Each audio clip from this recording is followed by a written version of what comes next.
Warning, you are about to listen to the greatest radio show ever. And due to contractual obligations and to shield our airwaves and corporate licensees from any semblance of liability, responsibility, and gullibility, we must tell you the views represented on this show are not necessarily those of this station or its management. This radio show contains differing points of view on current political topics, and due to the nature of its contents, it should be heard by everyone. Thank you for listening. 3, 2, 1. Now live from the Devil Radio Studios in Madison, Wisconsin, where the political party is just beginning. Welcome to the Devil's Advocate Show. Friends proving it's never personal, only politics. Please allow me to introduce myself. Here is your host, Mike Crute. Welcome to the Devil's Advocates Radio Show, the Hump Day edition. How you doing, Big Fancy? I'm doing all right. I got baseball starting tomorrow. Is that Major League Baseball? No Major lockout, League no Baseball. strike. Real You're playing baseball, man. And I got a fantasy baseball draft tonight. Excitement and magic is happening. Notice I've moved on from football hats to Brewers, baby. Nice. Brewers. I got Evan here in the Madison World Headquarters.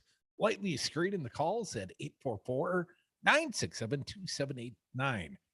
I think that's right. 844-96 party. Let's keep it simple. We're going to keep it simple today. And we're going to have lots of fine guests today. I got to tell you, Fancy Brian, I'm just a little under the weather, man. Just a little dizzy today. And I'm not even blind, more bald than blind, but just a Scotia vertigo. So, I'm going to try and gut it out. But if I get a little blurry-eyed, you guys know I do that sometimes, especially when I'm trying the reading alouding, I just may punt at any given moment. I may just say punt, and then we change sides and change possession, and we punt. All right. If necessary, I'm punting, like early in the count. Third down, I might punt. You have the right to. We got your back, man. Okay, just checking. I got plenty of fine doctors coming in to, check on my condition today. Some literal, some otherwise. Starting with Dr. Harvey Kaye, Professor Emeritus, University of Wisconsin, Green Bay. I think his is of the PhD sort. But Harvey Kaye joining at 3:30. And then coming in studio, we've got a state treasurer candidate from the great state of Wisconsin, Dr. Gillian Battino. And we've met Dr. Battino prior. She had been a declared U.S. senatorial candidate, but that very, very crowded field left her looking for perhaps a better path to elective office. So she's moved on, but running for Wisconsin State Treasurer. So 4:00 hour, Dr. Battino in studio. I'll have her check my symptoms, perhaps. But beyond that, Dr. Feelgood. My little buddy Dominic joining in the 5:00 hour. He'll make me feel better, I suspect. You all can. Again, the phone number, 844-967-2789. Your prescription's taken here. But I got to tell you, Fancy Brian, last night at Mar-a-lago, and maybe I'm suffering. Maybe I had something bad to eat. But last night at Mar-a-lago, they were serving Gableman BS on the buffet. Did you see that, Michael Delicious. Gableman? Yeah, I the only place in the entire United States where he would get an applause or even a warm reception, Mar-a-lago. Oh, they were serving big old deuces of doses and deuces. They were serving deuces, all right. Yes. The Serving double deuces. False election claims dominate party for Trump allies at Mar-a-lago. Josh Dawsey at the Washington Post. Again, I got the blurry eyes, so I'll do my best. Palm Beach, former President Donald Trump and friends of his top allies, donors and paying club members gathered at his palatial beachfront club Tuesday night for a reunion of sorts to sip Trump-branded wine, snack on an amused bouquet of fried shrimp and pastry-wrapped hot dogs on the Mar-a-Lago patio, and most importantly, relitigate parts of the 2020 election that he lost 17 months ago. Well, I hope it doesn't give him heartburn. A little bit more. The fraud footy on the sweltering spring nights showed how much Trump and the ecosphere around him remained focused on the last election and his false claims of fraud, and how he now inhabits a cosseted club life where he is roundly cheered and rarely challenged. I wish that was the case around here. I need more cheering and less challenging. A star who everyone pays to see. As he traversed the club, he repeatedly asked guests and members about fraud in certain states and offered vague claims of explosive findings that he said were still to come. Hey, how you doing? You like the soup? Is that really good? What about election fraud? Well, they were rolling out the big movie last night, Fancy Brian. It was a premiere, a debut of sorts. The occasion, the debut of a 42-minute film called Rigged, the Zuckerberg-funded plot to defeat Donald Trump, from Citizen United President and Trump ally David Bossie, that stars a range of Trump advisors, let's call them, and alleges Facebook helped Democrats by pouring money into states for voter turnout and education efforts. A hyperbolic poster advertising the movie with Facebook CEO Mark Zuckerberg devilishly grabbing cash was perched by the pool for a cinematic sunset as guests strutted about, clinking glasses. That has to be a really well-produced video, because how many creatives really work in the conservative medium. Oh, wait, no. There's no creatives that work in the no. They have to have the worst editors and probably some sort of, and even if they did hire someone, that person is probably going to be like, yeah, I'm going to take their money and sabotage it as I do it. It's going to be great. Well, I want to actually, Fancy Brian, I was speculating on the Trump wine they were serving. I was thinking perhaps the Mad Don 2020, if you know what I'm saying. He probably just took whatever was cheap and available and slapped his label on it and served it as himself. Oh, they have vineyards in Virginia, I think it is. Back to the reporting, though. Let's stay on track here, Fancy. Nothing has animated Trump over the past 2 years like his efforts to overturn the 2020 election.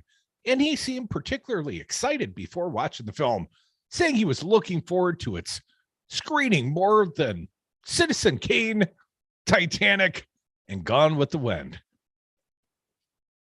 Would you like some Trump wine? A Mar-a-lago employee cooed every guest as they entered the patio.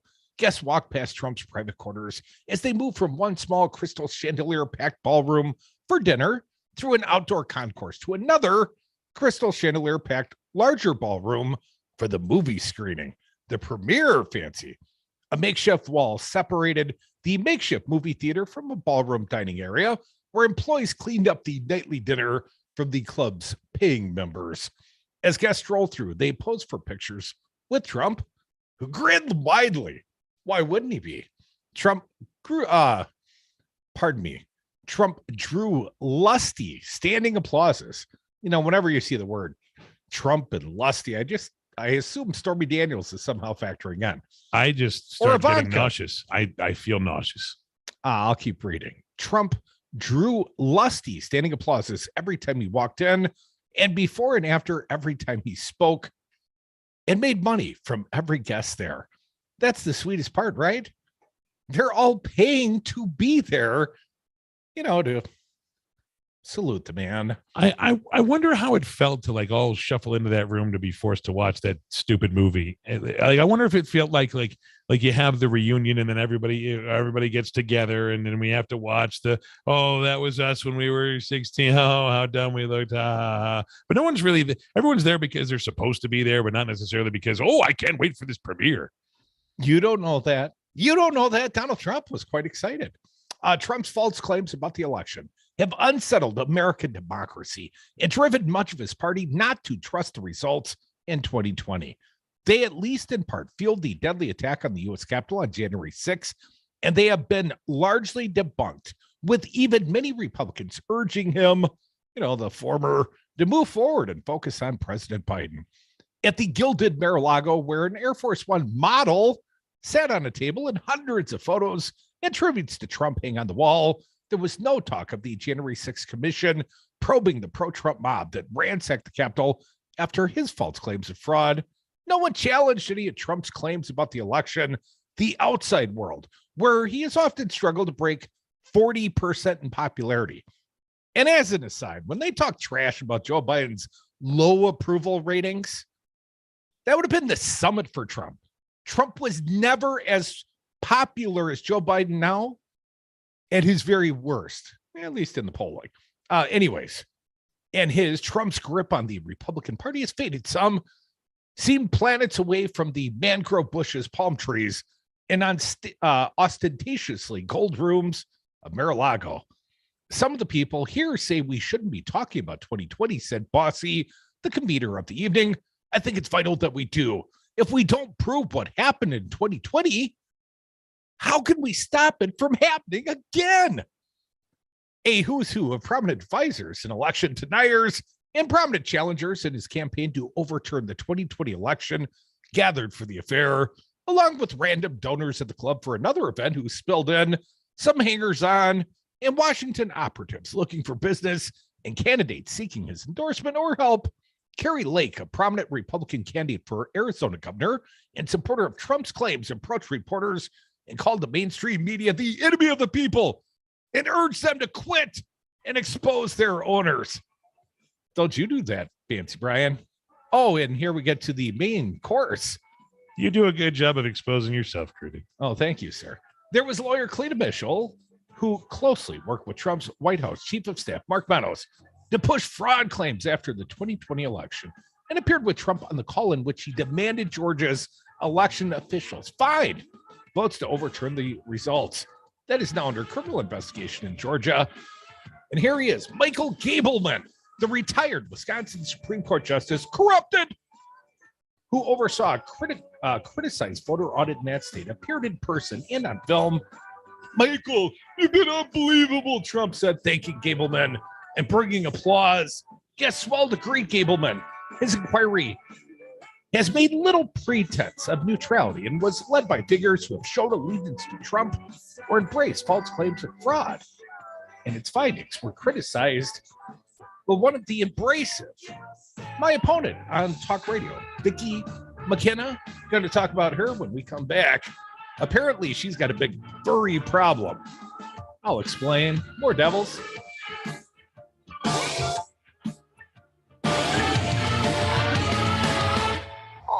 I'm sorry. I can't come to the door right now.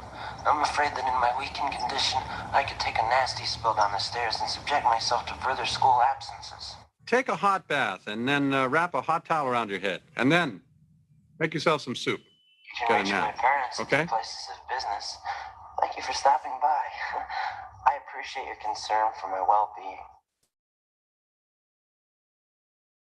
Make it the greatest radio show ever. The Devil's Advocates is my passion. It must be. I've been doing it for a decade. Running two Wisconsin radio stations, providing the only platforms of truth and resistance against fascism in a critical swing state. That's a vital mission and a tremendous responsibility. And it all costs money. So support the mission and the show. Join and give at patreon.com at the Devil's Advocates Radio. Help me change hearts and minds and just maybe save democracy. President Trump lost the election. Joe Biden won the election. Collectively, Republicans got 1.661 million votes, 51,000 more votes than Trump got. He exhausted his cases. He exhausted the court challenges. All the Republicans voted for Trump the way they voted for the assembly candidates. He would have won. It was not rigged. It was not stolen. Donald Trump lost the election. Joe Biden won the election. It's really clear. This message was paid for by the people for people. You guys can talk to each other. Hey, dude, I'm going to ask for Cut 40 coming back here soon. Devil's Advocates. What do you think? And we're going to do something on the topic of furries. I'm looking for something right now. Yeah, I figured you might be. That's all I need, Evan. You know, he's a little late for the early bird buffet. Maybe you people were just naive marks who believed he was a super genius. Then I got some land I'd like to sell you outside of Fukushima. Check out the entire podcast library at darnwi.com. Spruce up your home with soy candles from Wisco Home Goods. I'm Don, one of the owners of this family-owned Midwestern business in Madison, Wisconsin. Our candles are 100% sustainable and come in a variety of unique blends and scents. Did you know our candle jars are also double old-fashioned glasses? That's right, buy a candle and you get a free cocktail glass. Check out our blog at wiscohomegoods.com/blog for more information. That's wiscohomegoods.com/blog.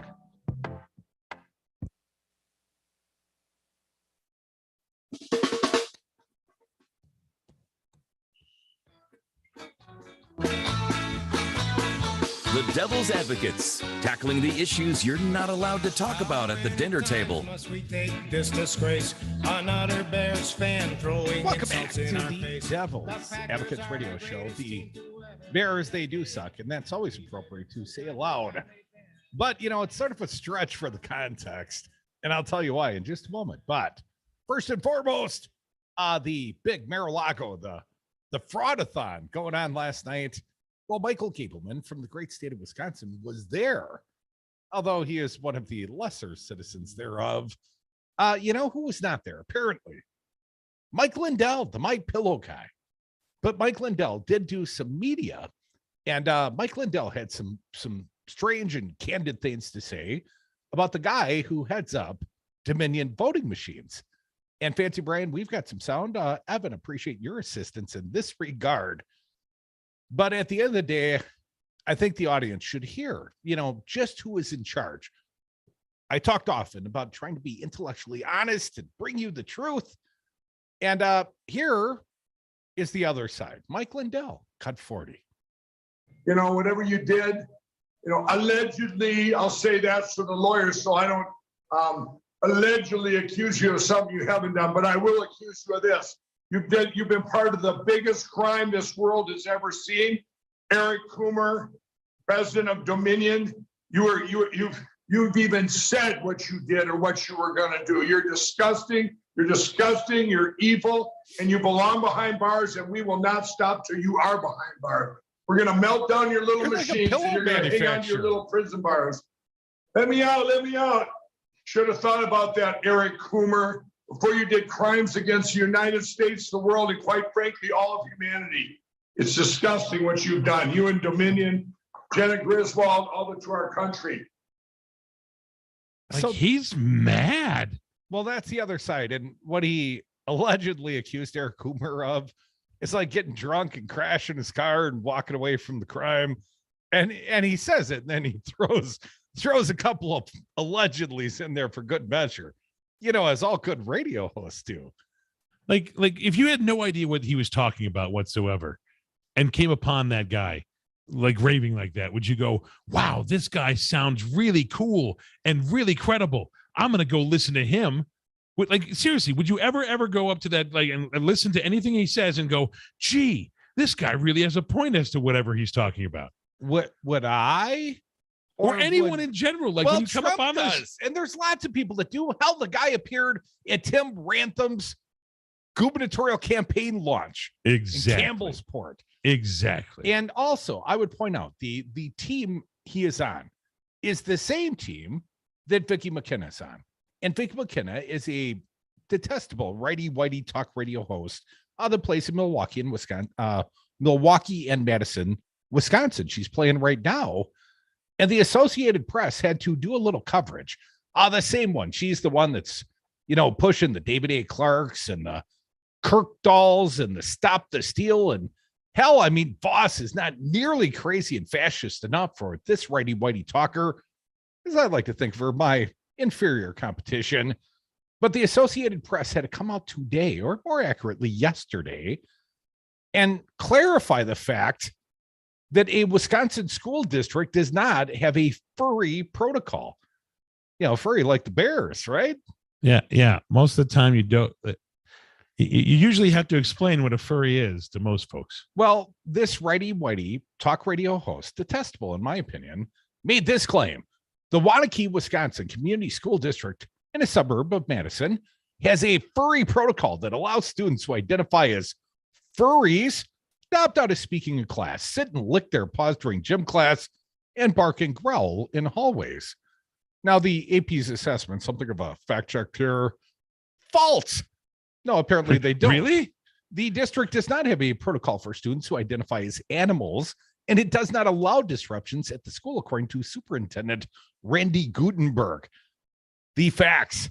A baseless rumor that students who dress up as animals are getting special treatment in a Wisconsin school district is circulating widely online this week after a conservative radio host said she'd received an email, apparently unvetted, Vicky. You know, dude, if we ever email, if we read all the emails we got, How dumb would we be? Buddy, I barely have time to scan the subject lines. But you don't even read the emails I send you. Well, often. And you need to read those. The furries can choose whether they want to speak in class or not. Read part of the purported emails shared on screen in a video version of the podcast hosted at the University of Wisconsin Oshkosh. The furries are allowed to dress in their choice of furry costumes. The furries can choose not to run in gym class, but instead sit at the feet of the teacher and lick their paws. Barking, hissing, and similar animal noises are commonplace in the hallways at the school. The claim is completely false, according to Gutenberg, who clarified in an email to the Associated Press. The Waunakee Community School District does not have protocols for furries, nor do we allow disruptions in our schools and classrooms. McKenna, strangely, did not immediately respond in an emailed request for the comment. Now, the other day, I was talking about truth and trying to tell the truth. And I pointed out, I don't even live in the same world that Vicky does. I do the same job. But the very same day that I pissed so many of you off by trying to acknowledge the Washington Post coverage of the Hunter Biden thing, well, that day, she said, well, you can't trust the Washington Post. If they're running a story about Hunter Biden, it's to distract and obstruct and hide some bigger hidden issue. And then she rolled into a guest that said, kindergarten teachers were sexualizing the children. And I noticed Vicky doesn't have kids in the schools, Waunakee or otherwise, but I do. They're not sexualizing my kids. A, they're teenagers now. They do that on their own. But B, there's no kids wearing furry costumes in the hall. Do you know how much those costumes are? Most districts don't. A lot. Most districts don't have enough. You are a furry, aren't you? I'm a furry naturally. Have you seen me? Well, I'm a walking giant thing. I'm a human version of a furry. But anyway, that's beside the point. Most districts, if they have a mascot costume, have had the same one for like 10 or 15 years. Those things are not easy to come by. Oh, do you think Vicky got it all crazy and confused like she did about the 2020 election? Come back, Dr. Harvey Kaye. He'll give you a checkup. More Devil's Advocates. Come back with us. Hey! Well, you're wearing a mask. Hey, well, you're going to have to take me to dinner first. Help me take this mask off. You know what? I'll tell you something. There's nothing better than a hot sausage, couple 2-3 cold beers, and double radio on the box.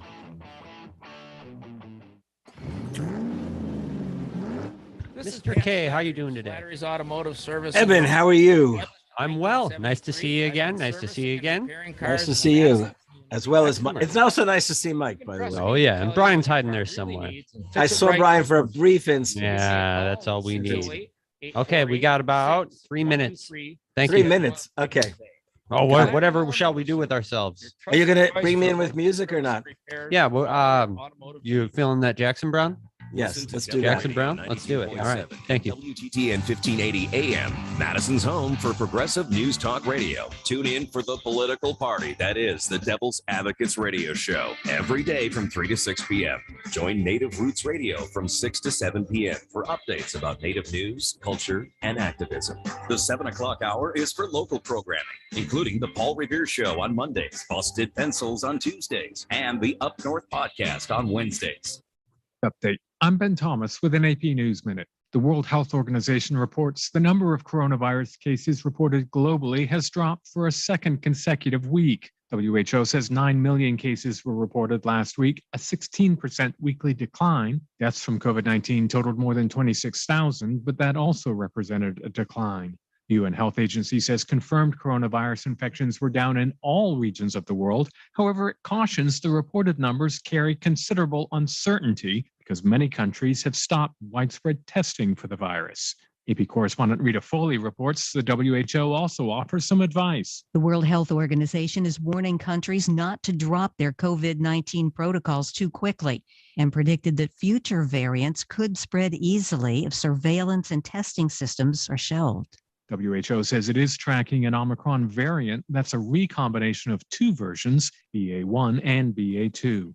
I'm Ben Thomas.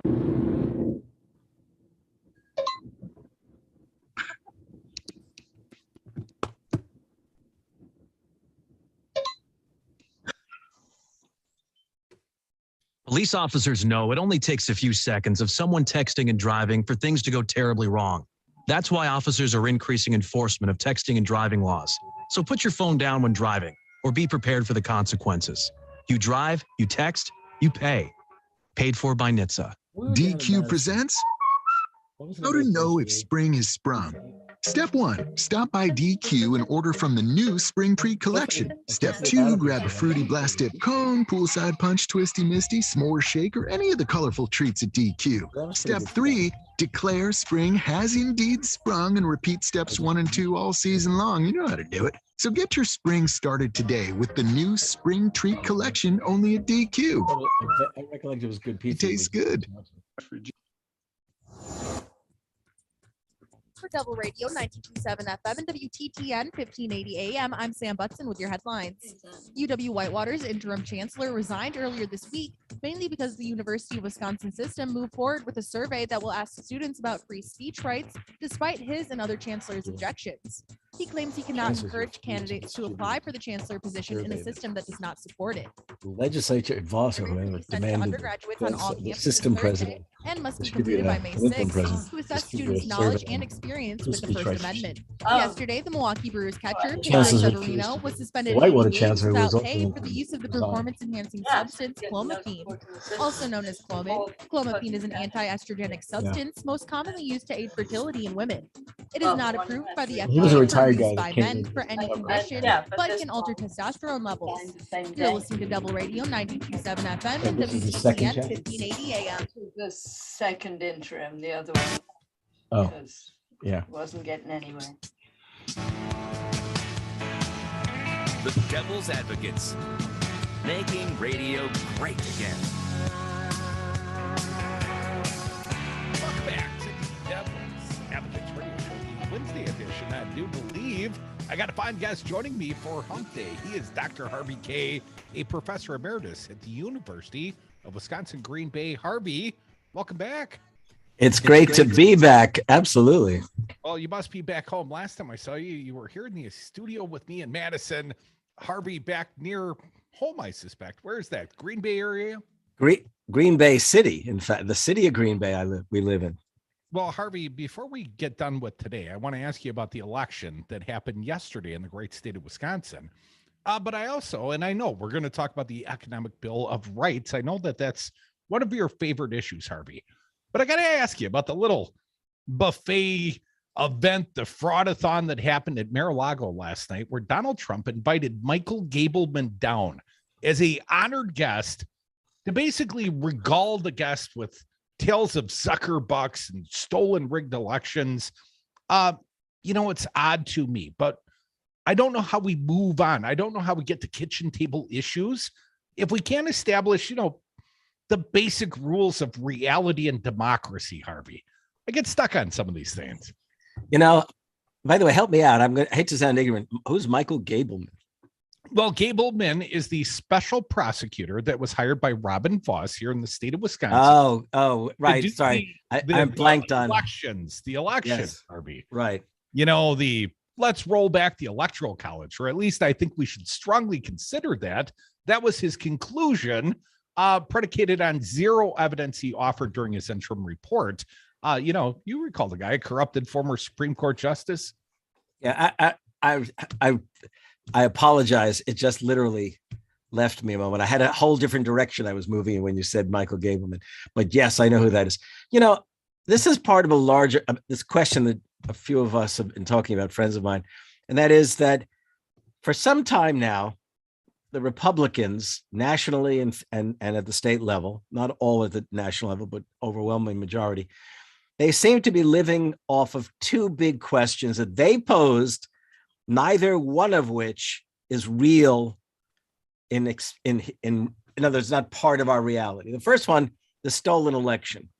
I mean, this is bizarre, and the tragedy is that they have enough seats in the legislature, obviously, that they can continue to promote this kind of BS. Okay, and similarly at the federal level, the survival, the triumph in many ways of Fox News just maintains this kind of thing, right, over and over again. And it is fascinating that they can somehow do this without breaking into a smile and falling down laughing. Like they cannot possibly believe themselves. If they believe themselves, then really what we need is an army of psychiatrists to address the question. Okay. The other thing, and this is really important, this will sort of segue us maybe to the Economic Bill of Rights, and that is that the Republicans for some time now, and this is very much linked to what they're trying to pull here in the state of Wisconsin, have over and over again portrayed progressives as hung up on culture wars, that somehow we're out crusading for culture wars. When in fact, the whole culture war thing of by the way, the culture wars have been underway for like 45 years, basically. This has always been a Republican talking point. And the more significant their numbers were, the more they have portrayed Democrats generally, progressives in particular, as culture warriors. But if you look closely, and this is really important, if you look closely at what progressives have advanced in terms of federal and state legislation, though undeniably cultural attitudes concern us, the fact is that the folks who they point the finger at regularly are generally pursuing an economic agenda, trying to create, well, first of all, to reduce inequality, which is heavily racially based as well, that they're trying to raise the minimum income of the working poor. They're trying, well, I say we're trying to basically enable Americans to pursue life, liberty, and the pursuit of happiness. But the Republicans, they've glommed on to these things and they have made tremendous headway. And the problem with the Democrats, and even progressive Democrats, is that for too long, they are responding to these things in terms of policy agendas, which are essential, but they're missing the point. They have yet to come back with a vision that would literally swamp the idiocies emanating from the Republican Party. And what I mean by that is, when I think about my presidential hero, Franklin Roosevelt, he spoke in terms in the early years of an economic declaration of rights. He spoke of the four freedoms: freedom of speech, freedom of worship, freedom from want, and freedom from fear. And then late in the war, when he pronounced, in 1944, the State of the Union address, the call for an economic bill of rights for all Americans. I mean, he offered visions that in their own way transcended and brought together diverse causes and diverse possible policy agendas. And the Democrats these days, well, first of all, if you go out on the street, I think I've said this to you before, you go out on the street and you ask voters, ask people, do you vote? And you ask them to describe what they believe the Democratic Party is about. Even if they vote Democratic, they'll often reply in talking points of Republicans, not that they subscribe to them, but that's in their minds. This is in their imaginations. The left, broadly speaking, politically, must figure out how not to fight each time these things come up, but rather to offer a vision and just drive it home repeatedly. And I think the best way to do that, perhaps, is to go back and pick up once again this question of the Economic Bill of Rights. And I will tell you, Mike, I feel bad. I actually have not looked overall at the election results in the state. I will confess. I was tied up yesterday in meetings, and this morning I was tied up producing shows, and I'll drop a name with Nina Turner, who I'll be doing another show with tonight. So I apologize. Big shot. Hanging out with Nina Turner, too good for Crudy and the election results. Well, yesterday I spent half the day with Tom Nelson, Senate candidate here in Wisconsin. And am I allowed to announce my endorsement on the show? Well, I think you just did, didn't you? I essentially did. Yeah. I looked over sorry, we'll come back to that when we talk about Wisconsin politics. But I in particular, I was responding to that news item about how, there's this, I can hardly believe it. Voss had commanded the UW system basically to run a survey of students to ask them about their free speech rights. And apparently the chancellors universally said, no, they would not distribute those surveys. The chancellor of UW Whitewater, who was an interim chancellor, resigned. Okay, also feeling that the system afforded no support, from what I understand.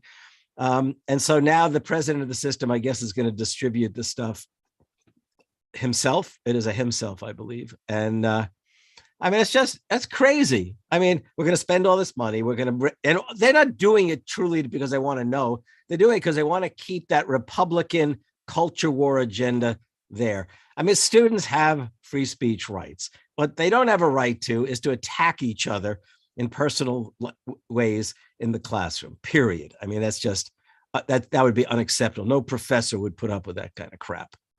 Dr. Harvey Kaye, my fine guest, Dr. Professor Emeritus, University of Wisconsin, Green Bay. Harvey, the Republicans have basically stopped governing, as near as I can tell. I don't hear any governing policy from them. They tell us, well, we wouldn't do it the way Joe Biden's doing it, or we wouldn't do it the way Tony Evers doing it. We're not socialist, but they don't actually have any governing policy. They're basically down to fighting the wars of social division. And, so much of what I see these days, Harvey, it's bigoted, it's misogynistic, it's anti-gay, it's anti-trans. And I'm thinking to myself, well, that's not where the majority of the American people are at, but these issues, they engage, they energize the right.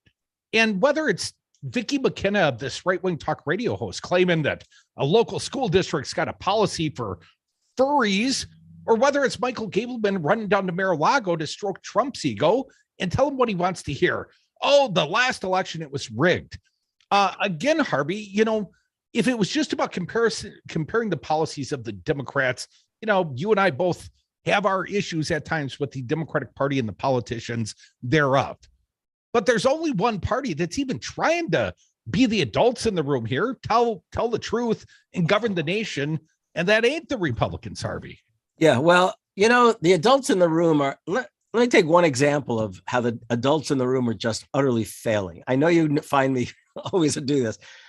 It is striking that with all the evidence available, I mean, the evidence just pouring out these last months, that they have yet to prosecute who. Okay. Donald Trump is literally he was a failed coup on his part to try to stay in power. And Republicans across the country and state after state where they control the legislature, they have passed laws that may well allow them to actually succeed in pulling off a coup in 2024, if not sooner. And it seems to me that the Democrats can have all the hearings they want. Americans want to know, when are you going to do something about these threats to our democracy? And by the way, I mean, they can accuse Tony Evers of governing in a certain way. My feeling is Tony Evers hasn't even had a chance to govern. Okay, his major power is to be able to veto the utterly reactionary endeavors of the Republicans. So it's always funny when they say, talk about Tony Evers' governance. Tony Evers hasn't had a chance to govern. I mean, that is the problem. Harvey, let's talk about something the American people, to my understanding, the polling I've seen, would find very popular. Bernie Sanders currently advocating for a windfalls profits tax, which is usually used during time of war. Well, Ukraine's going on. We've had this international pandemic, and Bernie thinks it'd be a hell of a time to roll out a windfall profits tax and stick it to corporations that are, taking in record multi-billion-dollar profits, and then, of course, turn around and blame inflation on Joe Biden. What do you think of the idea? I mean, I like the idea. I think the American people overwhelmingly think billionaires should be taxed more.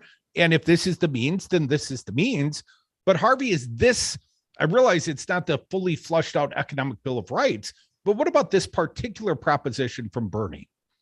Well, it wouldn't be part of an economic Bill of Rights. However, for example, when Franklin Roosevelt was president, he made it a point of saying to people straight out, it's like in 1933, 34, 35, he talked very bluntly about how the inequality of wealth in the United States at that time afforded a drastic inequality of power.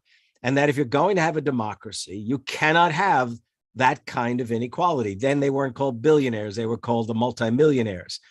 And so he proceeded to tax the rich and to raise taxes on capital. Now, he raised the ire of the capitalist class. In fact, they mobilized against him. They organized on a massive scale to try to bring an end to his administration. And some of them conspired to literally try to stage a coup in the United States. And what did he do? He trusted the American people. He talked openly about the threat. And as he put it, I welcome their hatred. That's how he put it. Now, I'd love to see Joe Biden finally face the fact that those accusing him of inflation should start pointing a finger at the folks who are, there used to be war profiteers. So now we can talk about inflation profiteers. All I know is the price of oil started coming down faster than the price of gasoline at the pumps. That's all I can say. Folks, he is Dr. Harvey Kaye. He is a friend of this show. He is a professor emeritus, University of Wisconsin, Green Bay. He did not check the elective results last night. And, I can tell. Well, I can tell you that one of my former students who I absolutely, from 30 years ago, won a seat on the school board here in Green Bay, and I'm thrilled. And who's that? His name is Brian Mills. Congratulations, Brian. Come back, the rest of you. More Devil Radio, more Devil's Advocates, more Harvey Kaye. We'll be right back.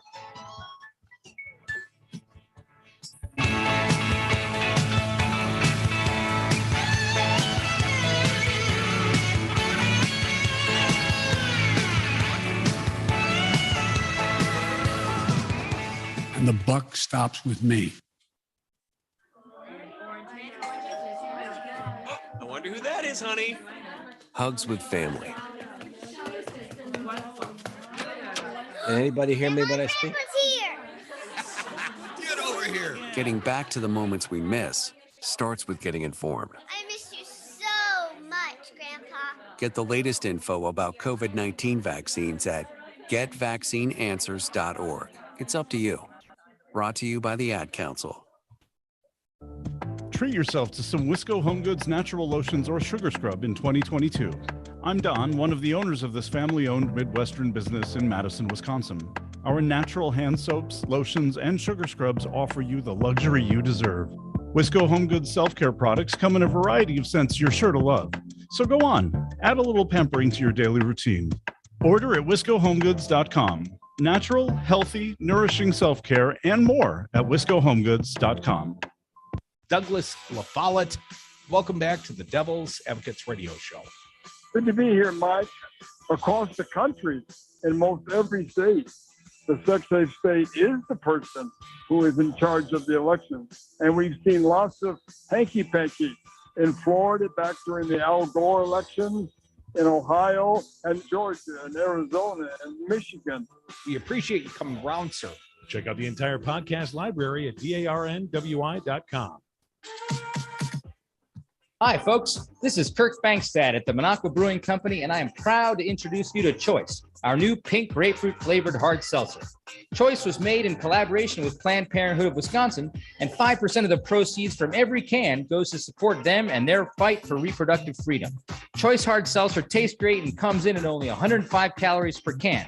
Go to our website, monacobrewingcompany.com, to find where you can buy Choice hard seltzer.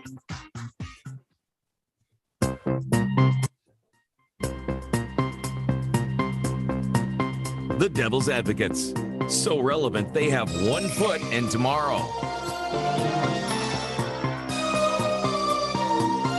Welcome back to the Devil's Advocates Radio Show, the Wednesday edition. Got a fine guest. He is Dr. Harvey Kaye, Professor Emeritus, University of Wisconsin, Green Bay. Harvey, appreciate you coming around. I want to ask you, student loans. The White House, the administration today said they're going to continue the pause on student loans through, I think it's the end of summer, Harvey. Yes. Good start, I guess. But why don't they take the full step and start forgiving student loan debt, Harvey? I mean, this is a real tangible thing. I have read many press accounts that says that Joe Biden is empowered to do this, Harvey. So why didn't the man pull the trigger? Didn't he campaign on at least something of the sort? Yes, he did. And can I tell you, some of my former students were asking me today in text, when they heard about the suspension till August again, did I think that augured good or bad for signing off, for executing, if you like, student debts? And I said, I'm starting to believe he's going to do it. I think he's getting Americans used to the idea that these loans are atrocious and are hampering economic growth and development in the United States. Now, it seems inconceivable to me that he's going to do it beyond November 2022, because that would be a waste of a good political pen. But we should definitely remember what I'm saying right now. I have a feeling that before the end of the summer, he's going to do it. That's the sense. I have nothing to base it on other than the fact you keep putting it off. Unless he's decided he's going to put it off and leave it to somebody in another administration, he couldn't possibly reinstitute it without jeopardizing at this time his own reelection. He's already disappointed people. If he actually then reinstitutes the debt payments, then surely he'll just not only antagonize people, he's likely to truly, I don't know if I can use the word, so I'll just say anger them all the more.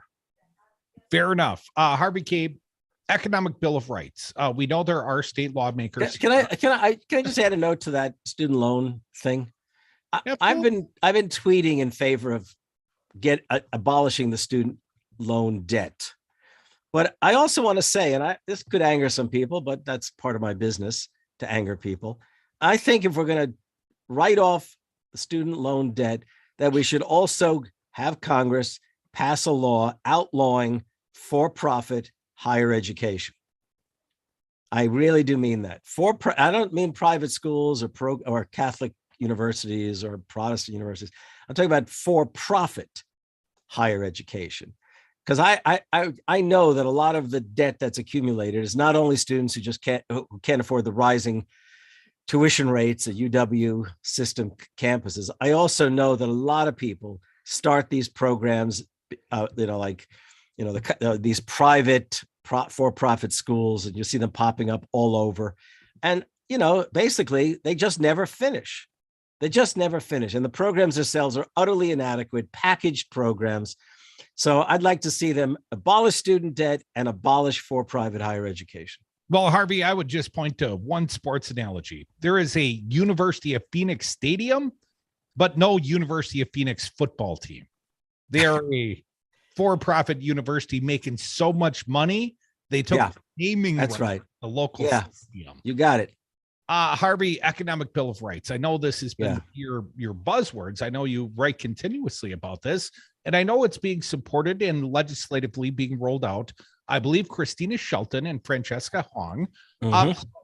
Harvey, where do we stand? Chapter 2. We've introduced it. That was recent. That's the last time you came in. Right. Where do we stand today on this movement and our progressives, our Democrats embracing this thought? I have yet to hear to what extent a greater number of Democrats have embraced it. I can tell you this. I did an interesting little thing a few weeks ago since I saw you. So it's been the last, is that 3 weeks? I'm losing track of time. Sure. Yeah. And I tweeted out, let's see who the real progressives are in the Senate race here in Wisconsin. And I tweeted to each, they were all in this tweet, and I laid out the basics of an economic bill of rights with a link to the national version of an economic bill of rights that Alan Minsky and I put together in cooperation with Progressive Democrats of America. And I can tell you, there was only one candidate who did, and this is what led me to actually endorse Tom Nelson. The tweet was completely ignored by 3 camps, but was embraced by Tom Nelson. And when I said something to him about, well, that's great, he said, well, how could a Democrat not support a guarantee of a job with a living wage? How could they not support healthcare, quality healthcare, comprehensive healthcare guarantee? How could they not support the idea of free public education and higher education? I mean, all of these things, which, by the way, the overwhelming majority of Americans support as an idea. And if the Democrats can't bring themselves to embrace that, then I can tell you that they can claim all they want that they're progressives, but they are not. And it's just very upsetting. I really had imagined we might hear. I really imagined Mandela Barnes, Lassery, maybe even Sarah Galuski would come forth and embrace it. It didn't ask them to endorse a specific piece of legislation. It was the idea of embracing a vision and a project for progressive Democrats. And of course, the fundamental one or two is, first of all, healthcare for all. If you can't endorse that, join another party. If you can't endorse the idea that if a person works 40 hours, they deserve a wage that will enable them to live comfortably in a high quality fashion. It's just inconceivable to me that any Democrat could fail to embrace that. I've got two of those three candidates coming on this show this week. So I'll ask Mandela Barnes on Friday at 5, and I'll ask Alex Lassery on Friday at 4:00 where they stand on this whole economic Bill of Rights. Harvey, before we run out of time. And thank you for doing that, and let me know what you hear, of course. Well, I'll have to make a note to myself. But Harvey, let me ask, how do you think unionization factors in to this greater economic Bill of Rights? And we're down to like our last 90 seconds, Harvey. Two things. First of all, the right to a union is fundamental. That's in our economic Bill of Rights proposal. And two, when FDR proposed that economic Bill of Rights, he lined up unanimous support from labor unions, civil rights organizations, and at least half of the farmers' organizations, the progressive half of farmers' organizations. It's time now for labor unions to join in the call for an economic Bill of Rights. Dr. Harvey Kaye, always appreciate when you come around here on the Devil's Advocates radio show. Harvey is a professor emeritus at the University of Wisconsin, Green Bay.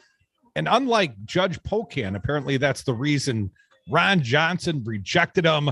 You apparently are a citizen of the great city of Green Bay. So, I hear there's a federal judgeship open, Harvey. Aha. Man, you got the right city on your resume. You got it. Harvey, appreciate it, man. We'll talk soon. Thank you. Always a pleasure. Always a pleasure. A couple of these senatorial candidates, but you heard it here first. Harvey endorsed Tom Nelson. Come back. I endorse hour 2. It's next.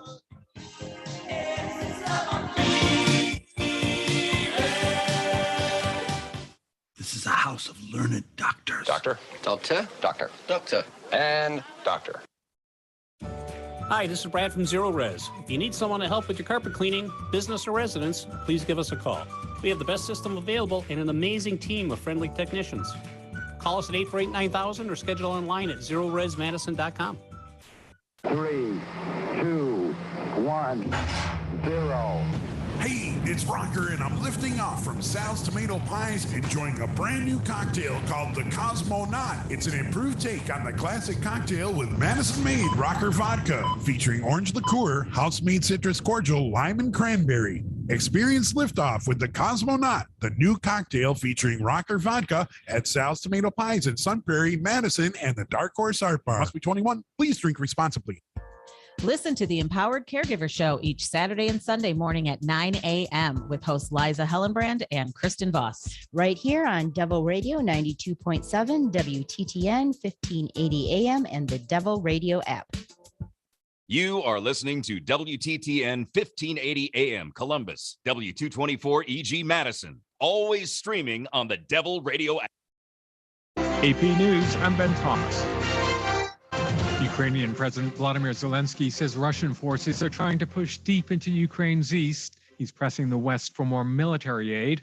President Biden on the U.S. contribution. Advanced drones, laser-guided rocket systems. Yesterday, I signed another package to send more Javelin missiles, those shoulder-mounted missiles that can take out tanks and armored vehicles. The U.S. is also imposing new sanctions on Russia. AP Washington correspondent Sagar Meghani. They target Putin's 2 adult daughters, cutting off his close relatives from the American financial system and freezing any assets they hold in the U.S. There are also new sanctions on the wife and kids of Russia's top diplomat, its prime minister, and Security Council members, plus toughened measures on 2 top banks. The House subcommittee grilled oil executives today about record profits and prices at the pump. Julie Walker has that one. Democratic Representative Frank Pallone, who chairs the House Energy and Commerce Committee, accuses Big Oil of lining their pockets with one hand and taking $30 billion in taxpayer subsidies with the other. American people are getting ripped off as these companies choose to keep production low so that their own profits stay high. But Republican Representative Kathy McMorris Rogers called the hearing political. President Biden needs cover for his war on American energy that has caused gas prices to skyrocket. The heads of Exxon and Shell stressed they don't set fuel prices. Exxon CEO Darren Woods. No single company sets the price of oil or gasoline. The market establishes the price based on available supply and the demand for that supply. The 6 companies at the hearing testified they recorded $77 billion in profits last year combined. I'm Julie Walker. Oil prices ended lower in New York. Benchmark U.S. crude down more than $5 to $96.23 a barrel. And stocks closed lower. This is AP News.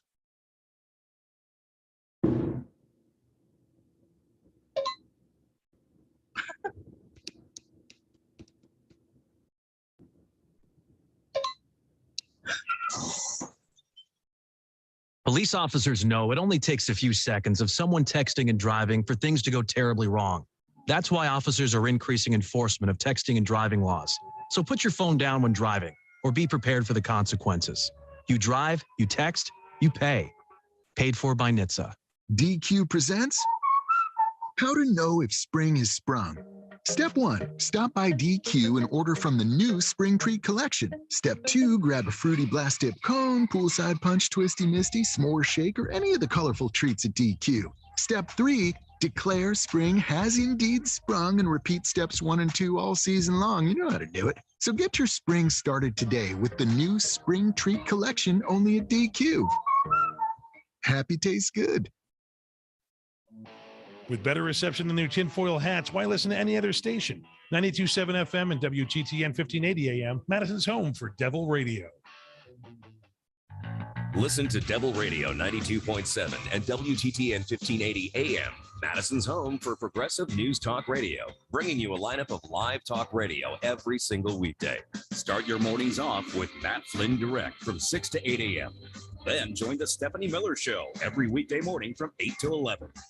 The Tom Hartman program is live middays from 11 to 2, right here on Devil Radio 92.7 and WTTN 1580 AM. Devil Radio has been kicking ass, earning every listener, and providing our sponsors return on investment 3 years now on the Madison airwaves. And there has never been a better time than right now to advertise with us and join the Devil Radio community. Our audience is loyal and growing every day. Active listeners that don't flip. Wonder if your ad dollars are working? Devil Radio listeners will tell you it works. Ad production is included. Devil Radio will make it easy for you to start seeing return on your investment. Call today. This is Chad Spate.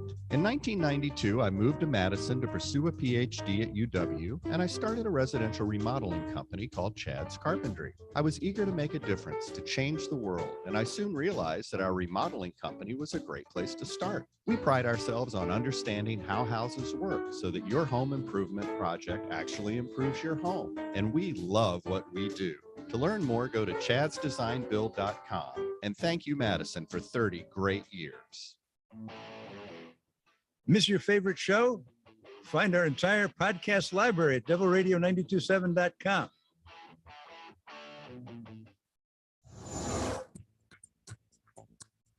For Devil Radio 92.7 FM and WTTN 1580 AM, I'm Luke Mathers with your headlines. Wisconsinites went to the polls yesterday for the 2022 spring general election with a variety of results across the state. The city of Milwaukee elected Cavalier Johnson, the city's first African-American mayor, with Johnson defeating former Milwaukee Alderman Bob Donovan by more than 40 points. Kelly Rue, the De Pere councilwoman who was one of 10 Republicans who signed election documents in 2020, claiming Donald Trump won the state of Wisconsin's 10 electoral votes, was defeated by Pamela Gantz, a former poll worker. Republican State Representative Samantha Kirkman was narrowly elected to be the next Kenosha County executive in a bellwether Wisconsin county. Partly cloudy skies in the forecast this morning with a 50% chance for rain this afternoon, winds from 15 to 25 miles an hour, and a high today of 50 degrees. Cloudy skies expected to roll in this evening with continued winds and an overnight low of 35 degrees. You're listening to Devil Radio 92.7 FM and WTTN 1580 AM. Devil Radio programming is produced live in the Solidarity Realty Studios. Find them at solidarityrealty.com. Solidarity Realty. There is an alternative. Warning, you are about to listen to the greatest radio show ever. And due to contractual obligations and to shield our airwaves and corporate licensees from any semblance of liability, responsibility, and gullibility, we must tell you the views represented on this show are not necessarily those of this station or its management. This radio show contains differing points of view on current political topics, and due to the nature of its contents, it should be heard by everyone. Thank you for listening. 3, 2, 1. Now live from the Devil Radio Studios in Madison, Wisconsin, where the political party is just beginning. Welcome to the Devil's Advocate Show. Friends proving it's never personal, only politics. Please allow me to introduce myself. Here is your host, Mike Crute. Welcome back. Hour 2 of the Devil's Advocates Radio Show. Want to thank my most recent guest, a fine one, my co-devil, Dr. Harvey Kaye. And I welcome a brand new guest to the Madison World Headquarters Devil Radio. She is Dr. Gillian Battino. She is a candidate for Wisconsin State Treasurer. We've had her on the show before, but, sort of in a new lane now. Dr. Battino, welcome back. Thank you. Thanks. Great to be here. Well, great to have you. And yeah, we got a new spot, so I'm glad you found it. And you were so generous. You brought cupcakes. I brought cupcakes. I couldn't resist. Well, beer or cupcakes, either one, but we'll do cupcakes. Dr. Battino, you were a candidate for the U.S. Senate in the state of Wisconsin, and you were one of approximately a dozen candidates. It must have been daunting. It's hard to break through when there's so many, and I would say so many good candidates, but there are so many candidates. Was it a tough decision to withdraw from that race? Yeah, of course it was. I mean, I entered that race as a second person to declare, and first time, non-career politician, so first time candidate. And it was a big deal. I loved it way more than I anticipated. I really enjoyed talking to people and going across the state and learning a lot more about the details and kind of the daily struggles that people face. And of course, I also developed a really strong sense of camaraderie and responsibility for all of their issues and the things that I wanted to fight for. So when it came down to it, there was this realization that so many of the things they were asking for were things that were better advocated for from the state level. And I felt, that became clear to me towards the end of the summer and into the fall. But there still seemed to be a path. And eventually I just came to this realization that I needed to pivot, and that, I definitely did the right thing, because it's getting very, a lot of positive feedback. And I feel really strong in this race. And I think the experience of running for Senate, never was intentional to ever do anything but the Senate race, but it really helped inform me. And I think I can do a better job for Wisconsin because of it. So I'm grateful for the experience. It's never fun to have to redirect and rethink things, but I feel really strong about it. And I wouldn't change a thing. I think it was a good path. Gillian, that race could be $100 million race. That's what they're talking about between the primaries and the general. And we're seeing candidates put their personal wealth in, and we're seeing some candidates that just cannot gain traction in the current environment. Was it daunting from that position, the thought of raising millions of dollars, literally millions of dollars, if you've never even been a candidate before? Unless you got the right Rolodex, sister, it's hard to raise that kind of jing. Exactly. And, even our candidates that are at the top of the list and the top fundraisers are, as you said, relying on their personal wealth to fund a lot of the race. And, this is an inherent problem that we talk a lot about. And I'm all for campaign finance reform. Yes, absolutely. Was it daunting? Coming into the race, I thought maybe 3 to 5 million, but that's water under the bridge. Now it's a much bigger number to get there. And it's an unfortunate probably detrimental, negative impact on politics that keeps really excellent candidates out of the race. With that said, we do have some really excellent candidates in the race. And what I would love to do is get in the door and then do some major changing on that, some more public financing of our campaigns so that, so everyday citizens can participate in the nomination process without having to write a check for, thousands of dollars. Folks, you are listening to the Devil's Advocates Radio Show. Got a fine guest. She is a candidate for the Wisconsin State Treasurer's Office. She is Dr. Gillian Battino. And Gillian, I heard you mention, and I've met you prior, and we've talked briefly. Your background's not in politics. So tell people what your background is, if you would, please. Yeah. So my professional background, my identity background is I'm a mom, but my professional background is I'm a radiologist. I specialize in breast cancer detection. So I mainly do mammography and MRI and ultrasound for the detection and management of breast cancer. A lot of my time has been dedicated to global health and public health, in particular, serving underserved nations and working as an affiliate with a nonprofit organization and the World Health Organization. And a lot of my, political chops and kind of my understanding of how to team build and create sustainable programming at a low cost comes from that experience. I've also been a small business owner as a physician in Wausau for the first 4 or 5 years that I was there, a small business owner as a physician. So I've been at the table with those difficult conversations about retirement funding and, making sure that our employees had access to good healthcare plans and, figuring out how to make a business run a very big challenge here and an important part, I think, of doing a good job from the treasurer's office.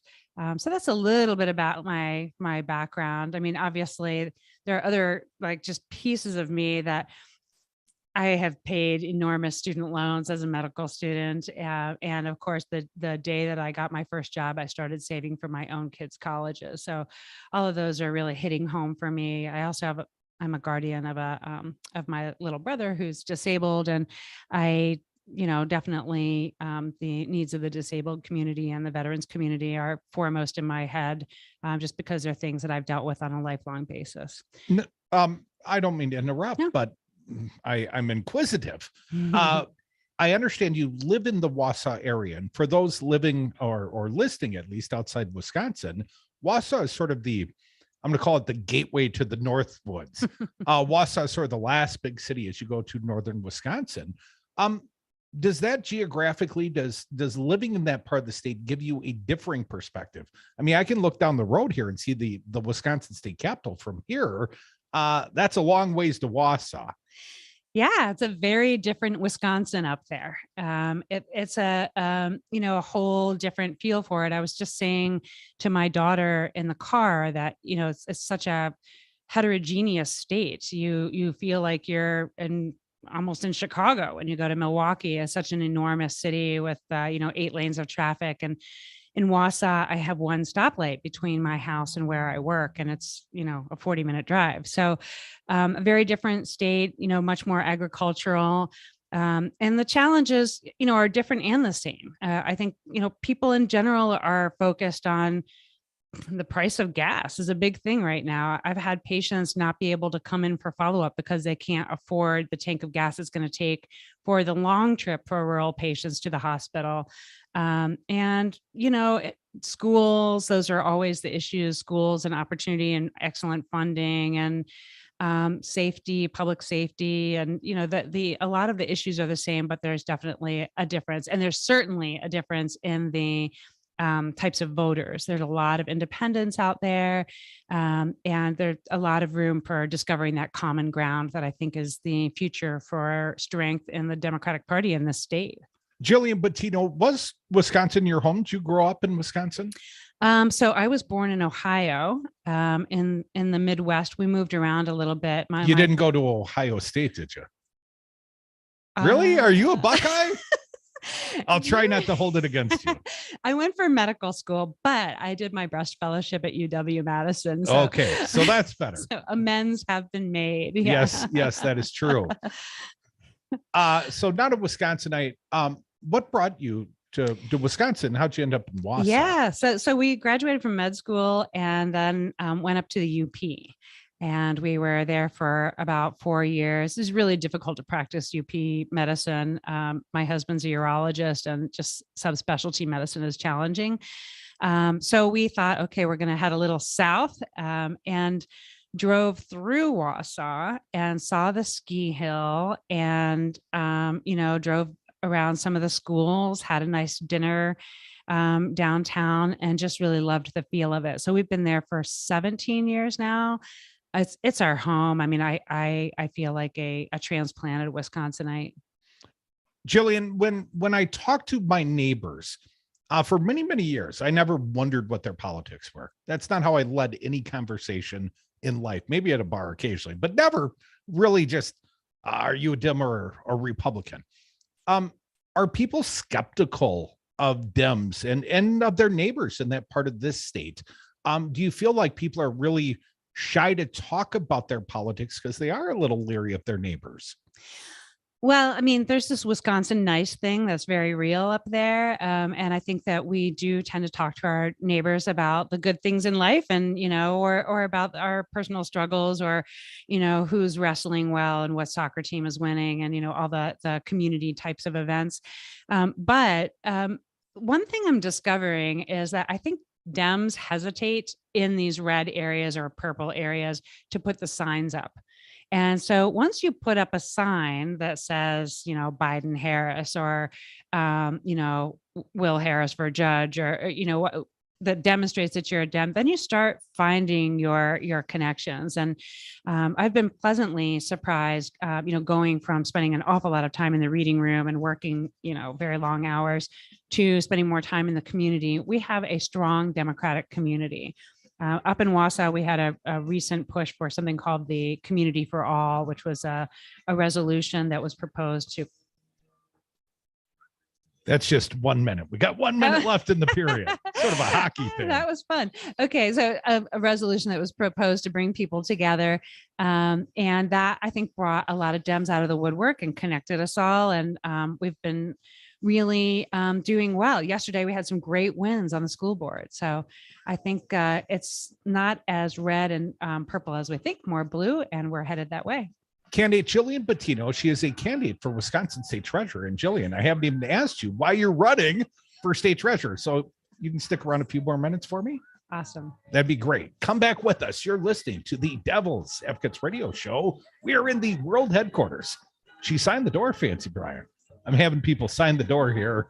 Gillian Battino, her name's on the door. She'll be right back. More Devil's Advocates. Somebody give me a Make it the greatest radio show ever. The Devil's Advocates is my passion. It must be. I've been doing it for a decade. Running 2 Wisconsin radio stations, providing the only platforms of truth and resistance against fascism in a critical swing state. That's a vital mission and a tremendous responsibility. And it all costs money. So support the mission and the show. Join and give at patreon.com at the Devil's Advocates Radio. Help me change hearts and minds, and just maybe save democracy.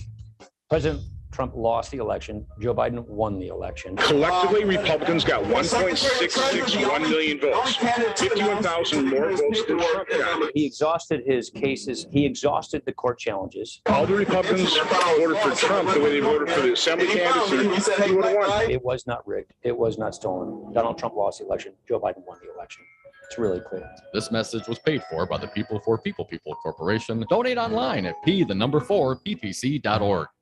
Suddenly, my quarterback is the #1 trending topic. Why, you might ask, is Aaron Rodgers trending on Twitter? He's out this game. He's got COVID-19. And to my perception, he freaking lied to us, man. I'm very frustrated that he is not eligible to play this Sunday, especially when you find out your quarterback is a half a Trumpster. And he claims, I'm not a flat earther. I'm not an anti-vaxxer. I just play one in the NFL. That pisses me off, man. I was going to bet on that team. Maybe. New time, 3 to 6 p.m. And Dom. spruce up your home with soy candles from Wisco Home Goods. I'm Don, one of the owners of this family-owned Midwestern business in Madison, Wisconsin. Our candles are 100% sustainable and come in a variety of unique blends and scents. Did you know our candle jars are also double old-fashioned glasses? That's right, buy a candle and you get a free cocktail glass. Check out our blog at wiscohomegoods.com/blog for more information. That's wiscohomegoods.com/blog.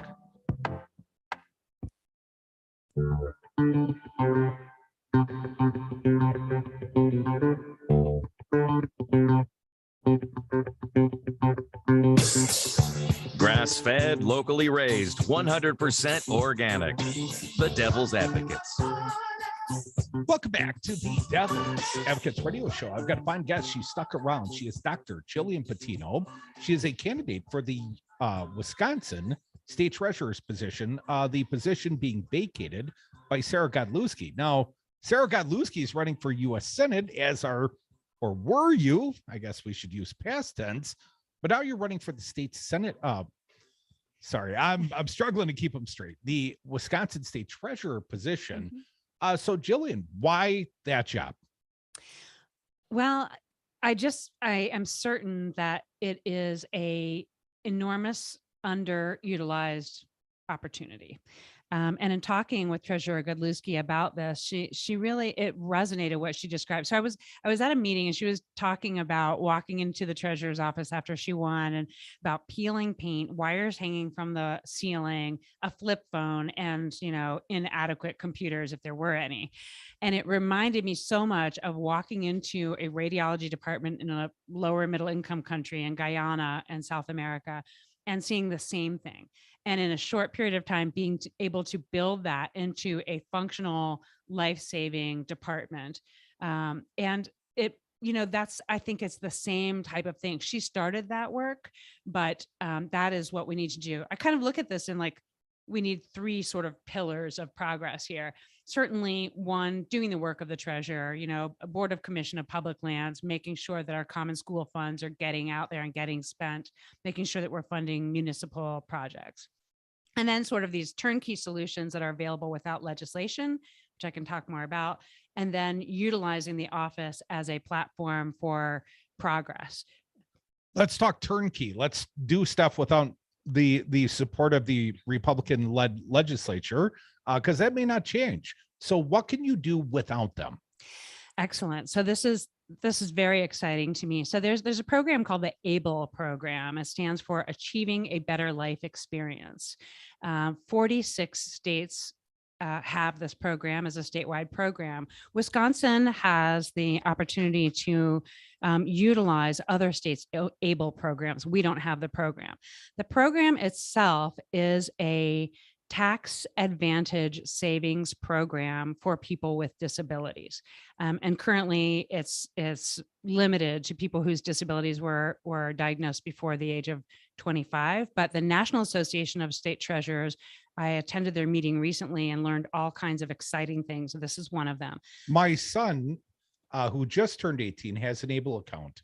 And my wife has been working diligently to get this established for him because in his, and it's not a unique position, but in his position as a disabled adult, and he's doing pretty good, but he's still going to have disabilities. And for him to be able to be eligible for certain safety nets, he cannot hold personal assets beyond a certain point. And he's probably not the sort of kid that's going to be able to manage his finances in the necessary way to meet those thresholds.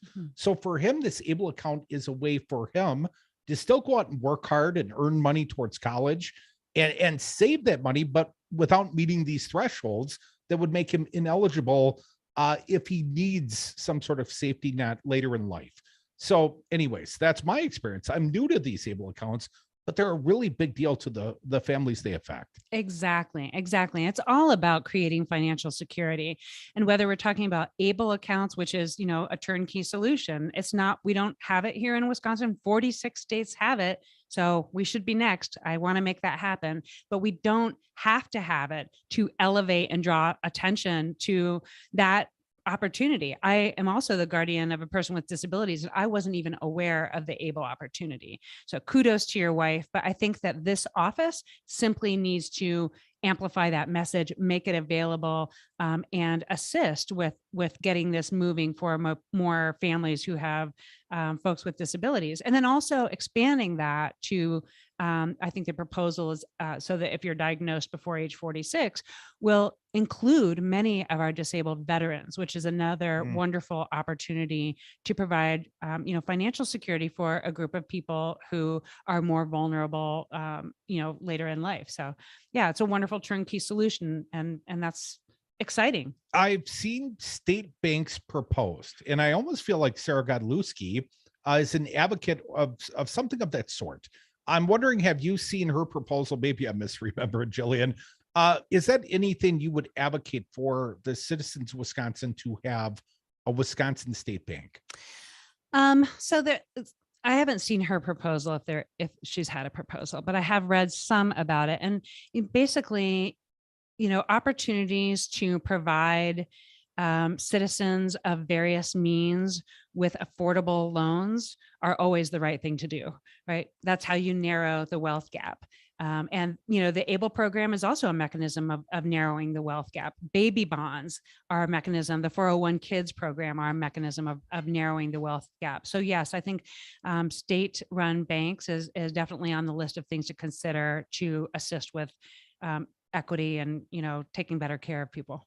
State treasurer have a role in educating the populace, making them a little more financially literate, if that makes sense?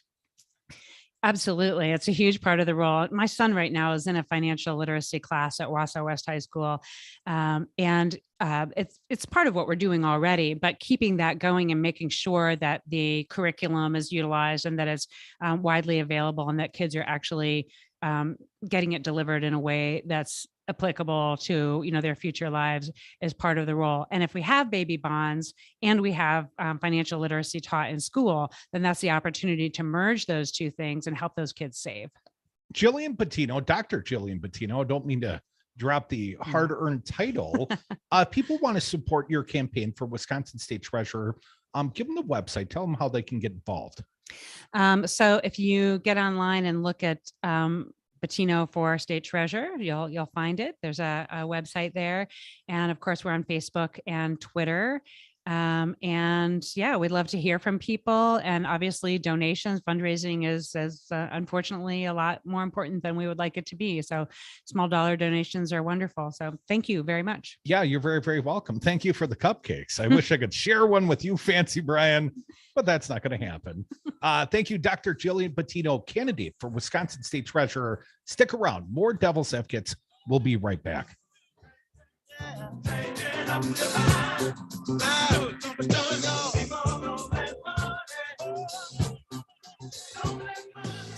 Good luck. We're all counting on you. I find your lack of Devil Radio 92.7 disturbing. Do not fail me again. Hi, this is Brad from Zero Res. If you need someone to help with your carpet cleaning, business or residence, please give us a call. We have the best system available and an amazing team of friendly technicians. Call us at 848-9000 or schedule online at zeroresmadison.com. 3, 2, 1, 0.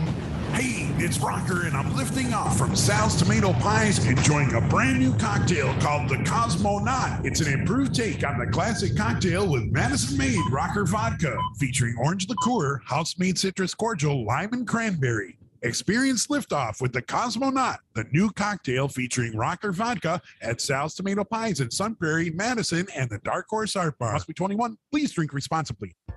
Listen to the Empowered Caregiver Show each Saturday and Sunday morning at 9 a.m. with hosts Liza Hellenbrand and Kristen Voss. Right here on Devil Radio 92.7, WTTN 1580 AM, and the Devil Radio app. I'm Tim McGuire with an AP News Minute. The U.S. and other nations have imposed additional sanctions on Russia for the war in Ukraine, while also demanding war crimes trials. The mayor of besieged Mariupol says more than 5,000 civilians have been killed in the city. At least 3 people are dead, 1 each in Texas, Louisiana, and Georgia after severe weather rolled through the southeast. In Pembroke, Georgia, Diamond Hester was checking the damage. Everybody's feeling hurt about everything because everybody lost a lot of stuff. That from WJCL. The National Weather Service has another round of tornadoes possible today. Heightened risks for Atlanta, Birmingham, Alabama, and Knoxville, Tennessee. Minnesota prosecutors didn't charge a Minneapolis police SWAT team member in the shooting death of Amir Locke. State Attorney General Keith Ellison and Hennepin County Attorney Mike Freeman say body cam video showed Locke was shot as he was pointing a gun as the officers entered an apartment under a no-knock warrant. I'm Tim McGuire.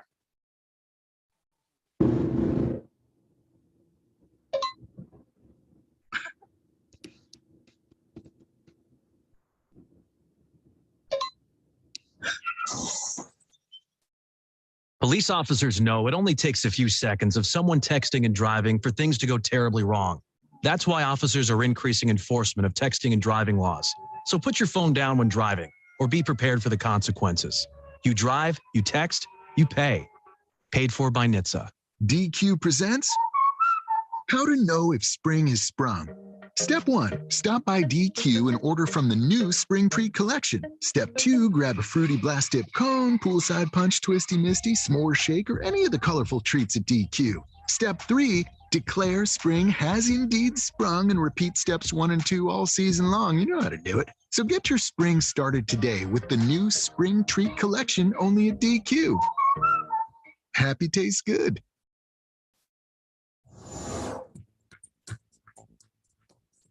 For Devil Radio 92.7 FM and WTTN 1580 AM, I'm Luke Mathers with your headlines. Republican-backed Waukesha County Judge Maria Lazar was elected to the Wisconsin Court of Appeals for District 2 last night, defeating incumbent Judge Lori Kornblum, who was appointed by Governor Tony Evers last year. The election marks the second consecutive year that a Governor Evers-appointed appellate judge was defeated by a conservative-backed challenger.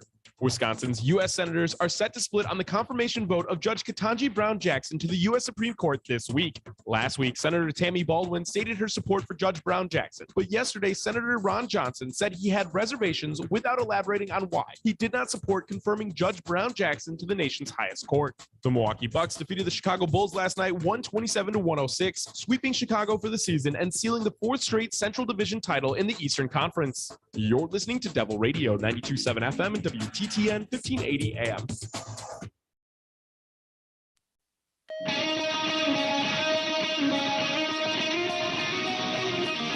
The Devil's Advocates, radio for the 99%.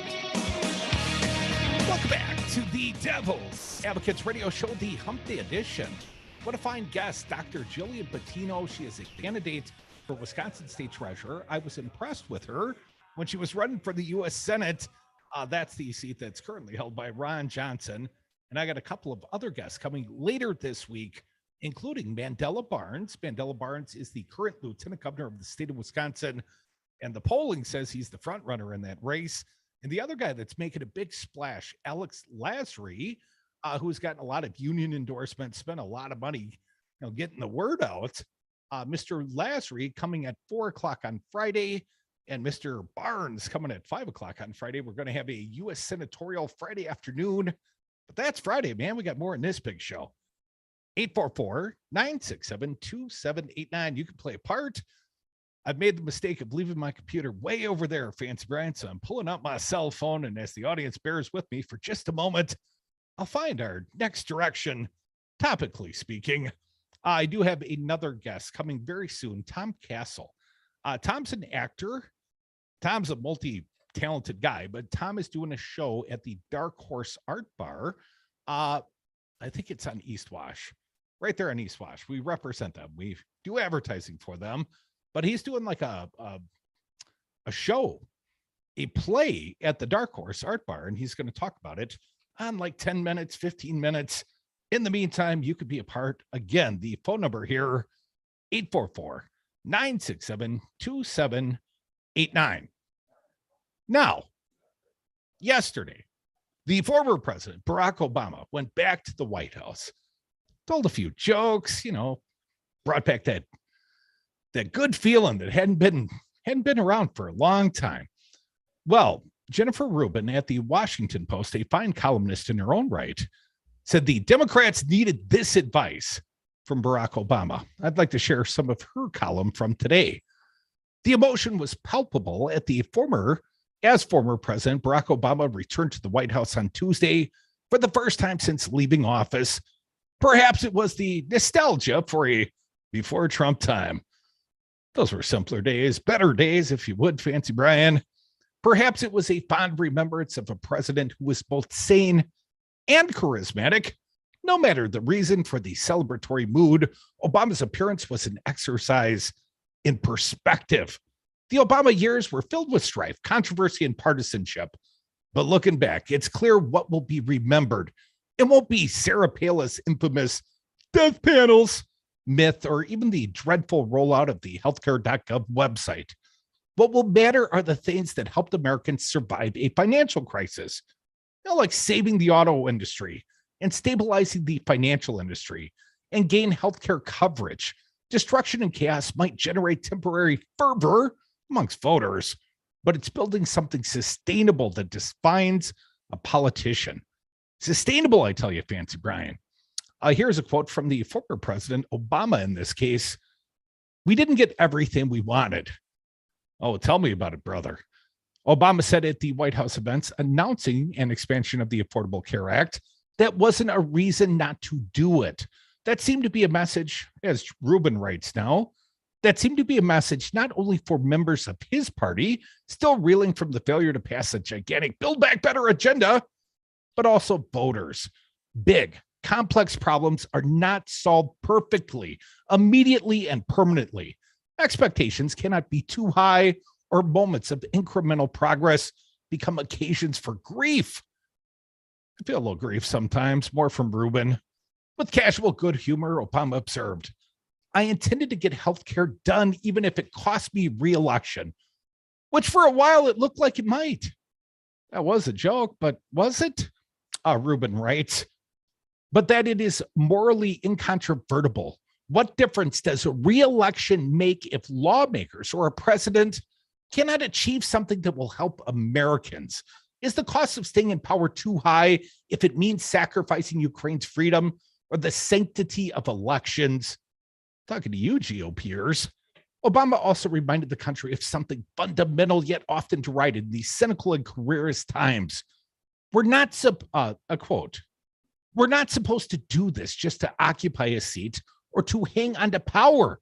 We're supposed to do this because it's making a difference in the lives of the people who sent us here. Now, Rubin writes, courage, principle, these are foreign concepts to the entire GOP, with exceptions you can count on one hand. Why do Republicans come to DC if it means running from reporters asking questions about the January 6th insurrection, coming up with bogus reasons to oppose a historic Supreme Court nominee, or flattering a delusional narcissist bent on damaging democracy? Obama's words were an implicit rebuke of the GOP's smallness of vision and the narrowness of mind that sees holding power as the be-all and the end-all. He also refreshed memories of how Republicans almost unanimously opposed the ACA and repeatedly tried to repeal it. Democrats did not decide then that it couldn't be passed because it didn't have any bipartisan support. They passed it anyways. Some lost seats as a result. It was not the end of the world. Indeed, the country gained something. Democrats can now look back on the law with pride and having accomplished something meaningful. If nothing else, Obama's appearance shows Republicans have been obstructionist and demagogic for a long time. Yet Democrats persevered. That's the burden of being the adults in the room and the one party that defends functional government and democracy. One only hopes that the Biden-era Democrats are up to this task. White House Press Secretary Jen Psaki, who worked in the Obama administration, summed up the message on Tuesday. Here's her quote. When you're pushing for getting the right thing done, it means sometimes overcoming skepticism, Republican obstruction, even division within your own party, political challenges, countless headlines saying your agenda is dead, and still fighting to get it done. Rubin writes, she connected the dots for anyone missing the import of Obama's comments. sounds pretty similar to what we're working on today. That's not about the midterm. That's about why you're in government and making government work for people, even when everybody says it's not possible. In the presence of his former boss, President Biden seemed energized. He reminded the audience that Republicans still want to take away the ACA and painted a bright distinction between the parties. Alas, his senatorial sensibility got the better of him when he declared Republicans are good folks. Biden called the Republicans good folks. Now, not speaking for Crudy here for a change, but the parentheticals, as Rubin writes it. Really? What about the ones who smeared Supreme Court nominee Ketanji Brown Jackson as pro-child pornography? Those are the good ones, the good folks. Anyways, back to the article, back to the column, the conclusion thereof from Jennifer Rubin at the Post. Still, you fight for democracy with the politicians you have, not as you wish they would be. We can only hope Obama stiffened the Democrats' spines and hardened their resolve. I don't know about all that, Fancy Brand. It was still good to see the former president at the White House yesterday. And it's good to see and to remember, you know what? He's just better than most of us. He's better than me. I'll speak for me. Barack Obama was a hell of a lot better man than I will ever hope to be.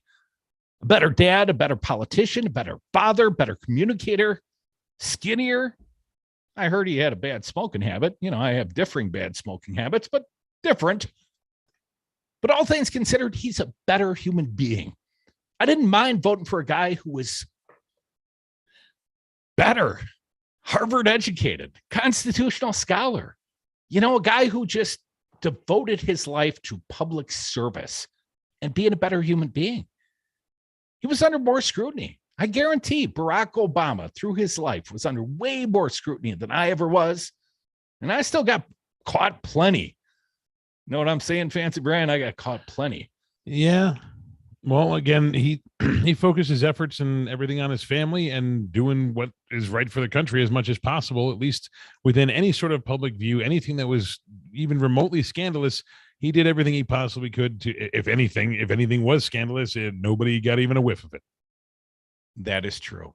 And I think they would. They were kind of looking all the way back to his birth certificate. Do you recall? Yeah, unfortunately, the president that was just left, his wife was pretty much the head of that movement. So good for them. Well, I think Donald Trump, you know, moved that as well, that whole birther movement.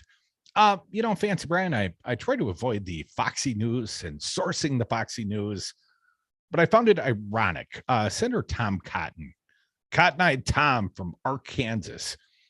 Well, Tom went on an interview with the Foxy News, and here's the headline at Fox News at this hour. Tom Cotton asked whether Nazi remark about Judge Jackson went too far. Yes. Let me lay it out for you. When Fox News is saying, hey, did one of our own go too far?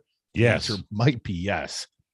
Senator Tom Cotton, Republican from Arkansas, was asked Wednesday on American Reports about a remark he made criticizing Judge Ketanji Brown Jackson.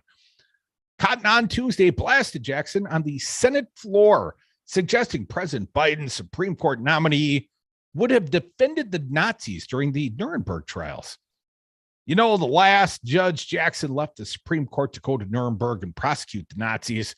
This Judge Jackson may have gone there to defend them, said Cotton, returned to former Supreme Court Justice Robert H. Jackson, who prosecuted Nazis at Nuremberg after World War II. Now, Cotton told host John Roberts that Jackson advocated on behalf of Guantanamo Bay terrorists during her career as a public defender. And she accused American soldiers of committing war crimes.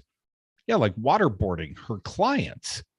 That's an attorney's job. If you torture my client and I'm a defense attorney, my job's to get that client off, right?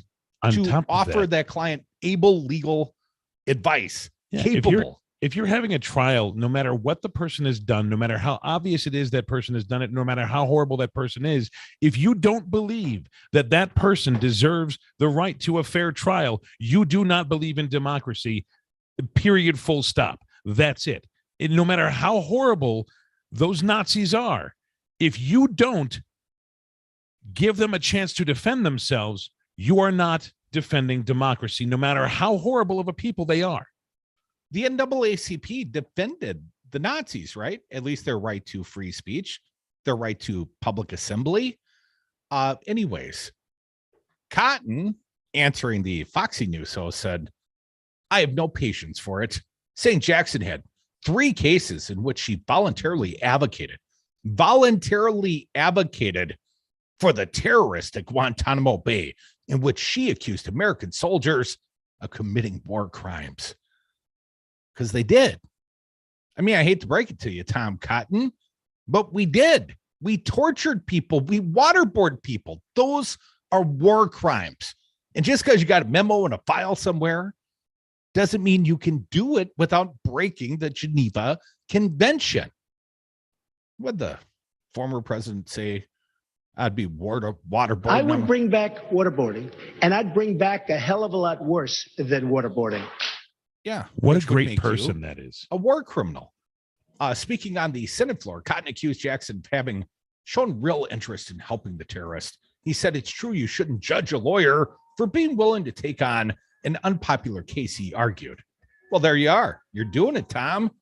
More from him. You can certainly learn something about a lawyer from the cases they seek out. Seeking out, is that what he was doing? She was doing more accurately? So anyways, Tom Cotton. You know, we should do D-Bag of the Day. We should bring that back just for guys like Tom Cotton. I thought it was understood at this point. Well, Tom, you're right up there, man. When you're calling a Supreme Court nominee, soon to be a Supreme Court justice, saying, you know, effectively she would have defended the Nazis. And that's, to level that against a defense attorney is not the terrible part. But of course, it's the smear that she would be sympathetic to the Nazis because she was sympathetic to her Guantanamo Bay defendants. Because, you know, Tom Cotton, he's all down for waterboarding, war crimes, and worse. Come back, more Devil's Advocates. Another Tom. This one, not a war criminal. He's a musician. He's Tom Katzel. He joins me in the Madison studios next. Do you smell what Barack is cooking? You haven't got your health. You haven't got anything. That was a hoax, right? Melissa from Michigan. I work an extra part-time job serving lunch at my child's school, but I still can't afford to put food on our table. Daniel from California. Choosing whether to pay the rent or pay to fix the car to get to work doesn't leave us with much at all. Now we can't even pay for meals. Hunger is a story we can end. End it at feedingamerica.org. Brought to you by Feeding America and the Ad Council. Treat yourself to some Wisco Home Goods natural lotions or sugar scrub in 2022. I'm Don, one of the owners of this family-owned Midwestern business in Madison, Wisconsin. Our natural hand soaps, lotions, and sugar scrubs offer you the luxury you deserve. Wisco Home Goods self-care products come in a variety of scents you're sure to love. So go on, add a little pampering to your daily routine. Order at wiscohomegoods.com. Natural, healthy, nourishing self-care and more at wiscohomegoods.com. The Devil's Advocates. Never personal, only politics. Relative to population, I believe Waukesha County is running like twice the mortality rate of Dane County. Right. Well, and then you and your wife braved Mayville to see the band or the play. Oh, man, I'm vaxxed. I'm boosted. I'm feeling pretty good about life. Yeah. Well, I don't know about good shape, but I'm vaxxed and I'm boosted. Yeah. Did you have a couple glasses of wine up there? No wine, lots of rum. Rum tum tum. Hi there, I'm Kirk Bankstad and I own the Monaco Brewing Company. And I also have a super PAC. We make good trouble in the North Woods of Wisconsin. You can support our efforts at the MonacoBrewingCompany.com and buy our Wove gear like t-shirts, hoodies, and trucker hats. Enter the code RADIO and get 10% off on your next purchase. A portion of all sales support the Monaco Brewing Company Super PAC, which is dark money meant for good. That's the MonacoBrewingCompany.com.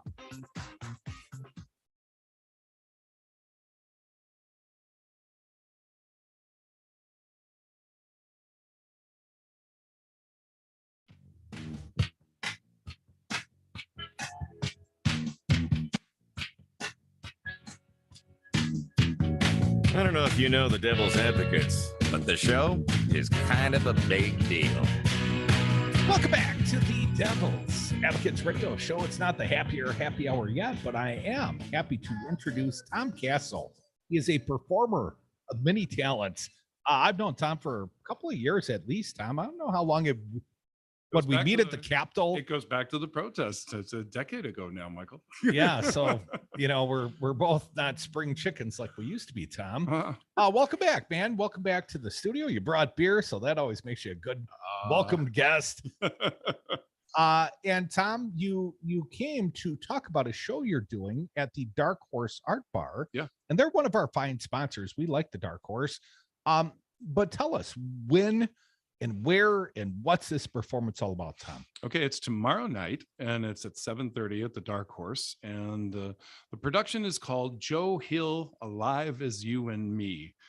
And, it's been kind of a weird journey because, hearing about Joe Hill for me was like listening to the Woodstock soundtrack and Joan Baez, talking, I dreamed I saw Joe Hill last night.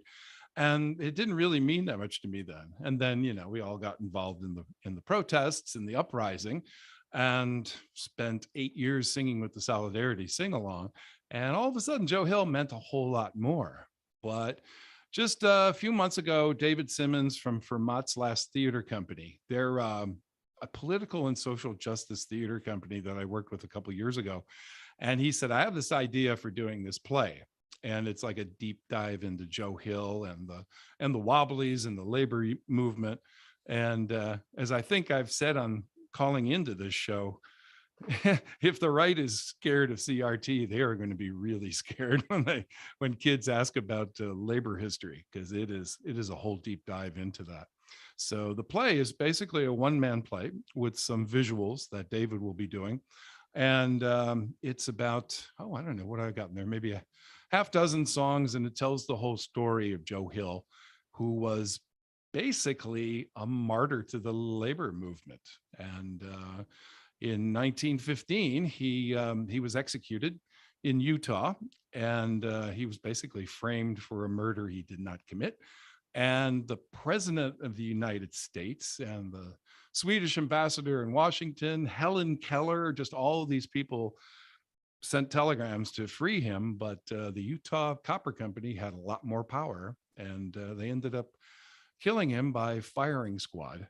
And Joe Hill is a definite character. So there's a lot of, deep and dire history in here. We're talking about, massacres at mining camps and things like that, but also Joe Hill was definitely a satirist and a bit of a comedian. So, he definitely used humor as a weapon, and I think you'll get some of that tomorrow night. Well, I certainly weaponize my own humor on occasion. You brought me a button. What would Joe Hill do in these current days, in these days we live in? What do you think Joe Hill would do, Tom? Well, as he would say, the one motto that's in the show, the slogan is basically "Don't mourn, but organize," and I think that's a huge part of it. When I was seeing, what was going on at the Capitol, and I was marching for, and singing for people who had way better jobs than me. But I also felt that we can't go backwards when it comes to workers' rights or human rights or any of that. And we really hit home where Democrats were trying to open up elections, open up voting, open up, talks and collective bargaining and stuff like that. I mean, collective bargaining for public sector workers started in Wisconsin. And now we have this group of extremist wacko Republicans who are working as hard as they can to take things away. And that's usually not what politicians campaign on. It's like, we're gonna ban books and ban languages in schools and make it harder to vote. And we're going to take away your rights to collective bargaining. And also my sweetheart is an ER nurse at UW. And I've been involved in helping get the word out with SEIU and get. I know you have, Tom. Hey, before we run short on time, and I do want to hear you play some of the music from this one-man show. Can people still get tickets to tomorrow night's Joe Hill show at the Dark Horse Art Bar? See, there's the thing. David Simmons and Vermont's Last Theater Company, they have a special mission. And what they do is they want all their productions to be free. So you will have the price. Yeah, you have to. I was going to come in with tickets, but I can't, and I would just recommend it's a small venue. And I would definitely recommend getting there early. You do have to have proof of vaccination to get into the show, but that's the only thing you need to have. And it's going to be, I think, a really, really wonderful time. Tom, we got like 3 minutes left in this segment, man. Why don't you play the people a tune from the one-man show, the Joe Hill Show? If you would be so kind, my man Tom Castle in the Devil Radio Studio, a little live performance. Awesome. Let me turn it down a little bit. This is a part of the show where he's talking about Joe Hill and preachers. And he said, I never really believed, Joe never believed in an afterlife, though he did say once that he could see himself on Mars in the next life, trying to organize the canal workers up there. And he hated preachers, preachers that promised workers a better life, but only in the next life. And this is his song, The Preacher and the Slave, at least a verse or two. And I think this is sort of a nice thing where he's getting folks to sing along. Long-haired preachers come out every night just to tell you what's wrong and what's right. But when asked about something to eat, they will answer in voices so sweet. You will eat by and by in that glorious line in the sky. Work and pray, live on hay. You'll get pie in the sky when you die. That's a lie. Now the Starvation Army, they play. And they sing and they clap and they pray until they got all your coin on the drum. And then they'll tell you when you're on the bum, you will eat by and by in that glorious line in the sky. Work and pray, live on hay. You'll get pie in the sky when you die. That's a lie. And then it goes on from there. We get a little bit of a gospel sing. That is Tom Castle. Well done, sir. Go see Tom Castle, my pal, at the Dark Horse Art Bar. It is at 756 East Washington Avenue in Madison. The show tomorrow night at 7:30, no cost. Get there early and tip very, very well. They're friends of ours. Tom, well done, sir. I look forward to it, man. I'll see if I can sneak out and join you at the big show tomorrow night, Dark Horse Art Bar. Once again, 756 East Washington Avenue. Well done, Tom. Thank you, sir. Thank you, Michael. Take care. Come back for Devil's Advocates with Dom, the Happier Happy Hour. It starts right now.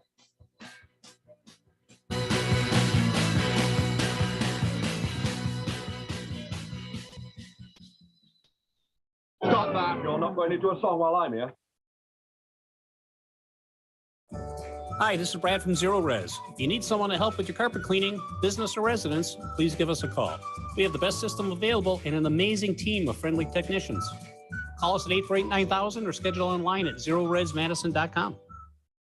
At Knuckleheads, we strive to serve a variety of quality products. Whether you need CBD for sleep, Delta 8 for relaxation, HHC for a calm mind and body, or all the accessories needed to enjoy our wellness section, Knuckleheads is the one-stop shop that has it all. Visit us in Madison at 520 State Street or shop online at knuckleheads.shop. Our weekend savings are now available online. Order at knuckleheads.shop on Saturday and Sunday and receive 15% off your order of wellness products. That's knuckleheads.shop. Order now.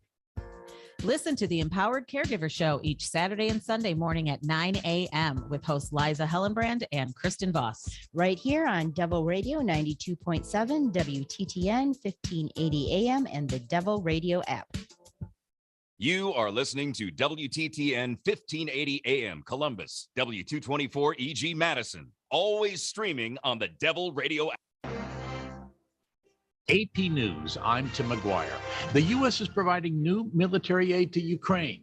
President Biden. Advanced drones, laser-guided rocket systems. Yesterday, I signed another package to send more Javelin missiles, those shoulder-mounted missiles that can take out tanks and armored vehicles.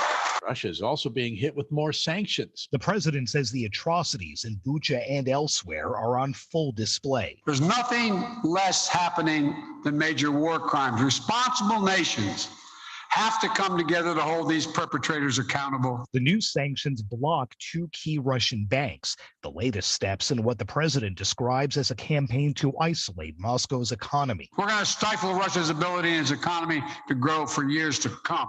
The U.S. is also making it personal with sanctions on Putin's 2 adult daughters, along with the wife and kids of his foreign minister, cutting them off from America's financial system.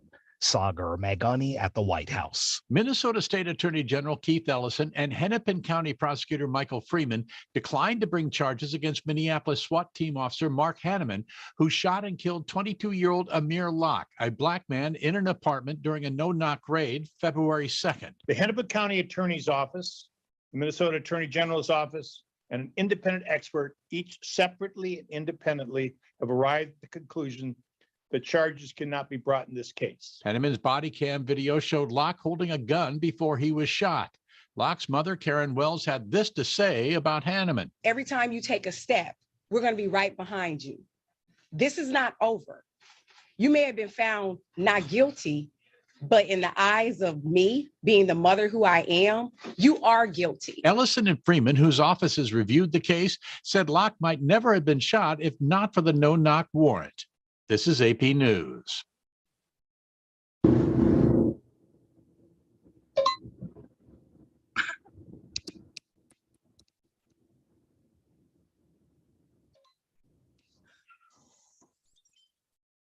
Police officers know it only takes a few seconds of someone texting and driving for things to go terribly wrong.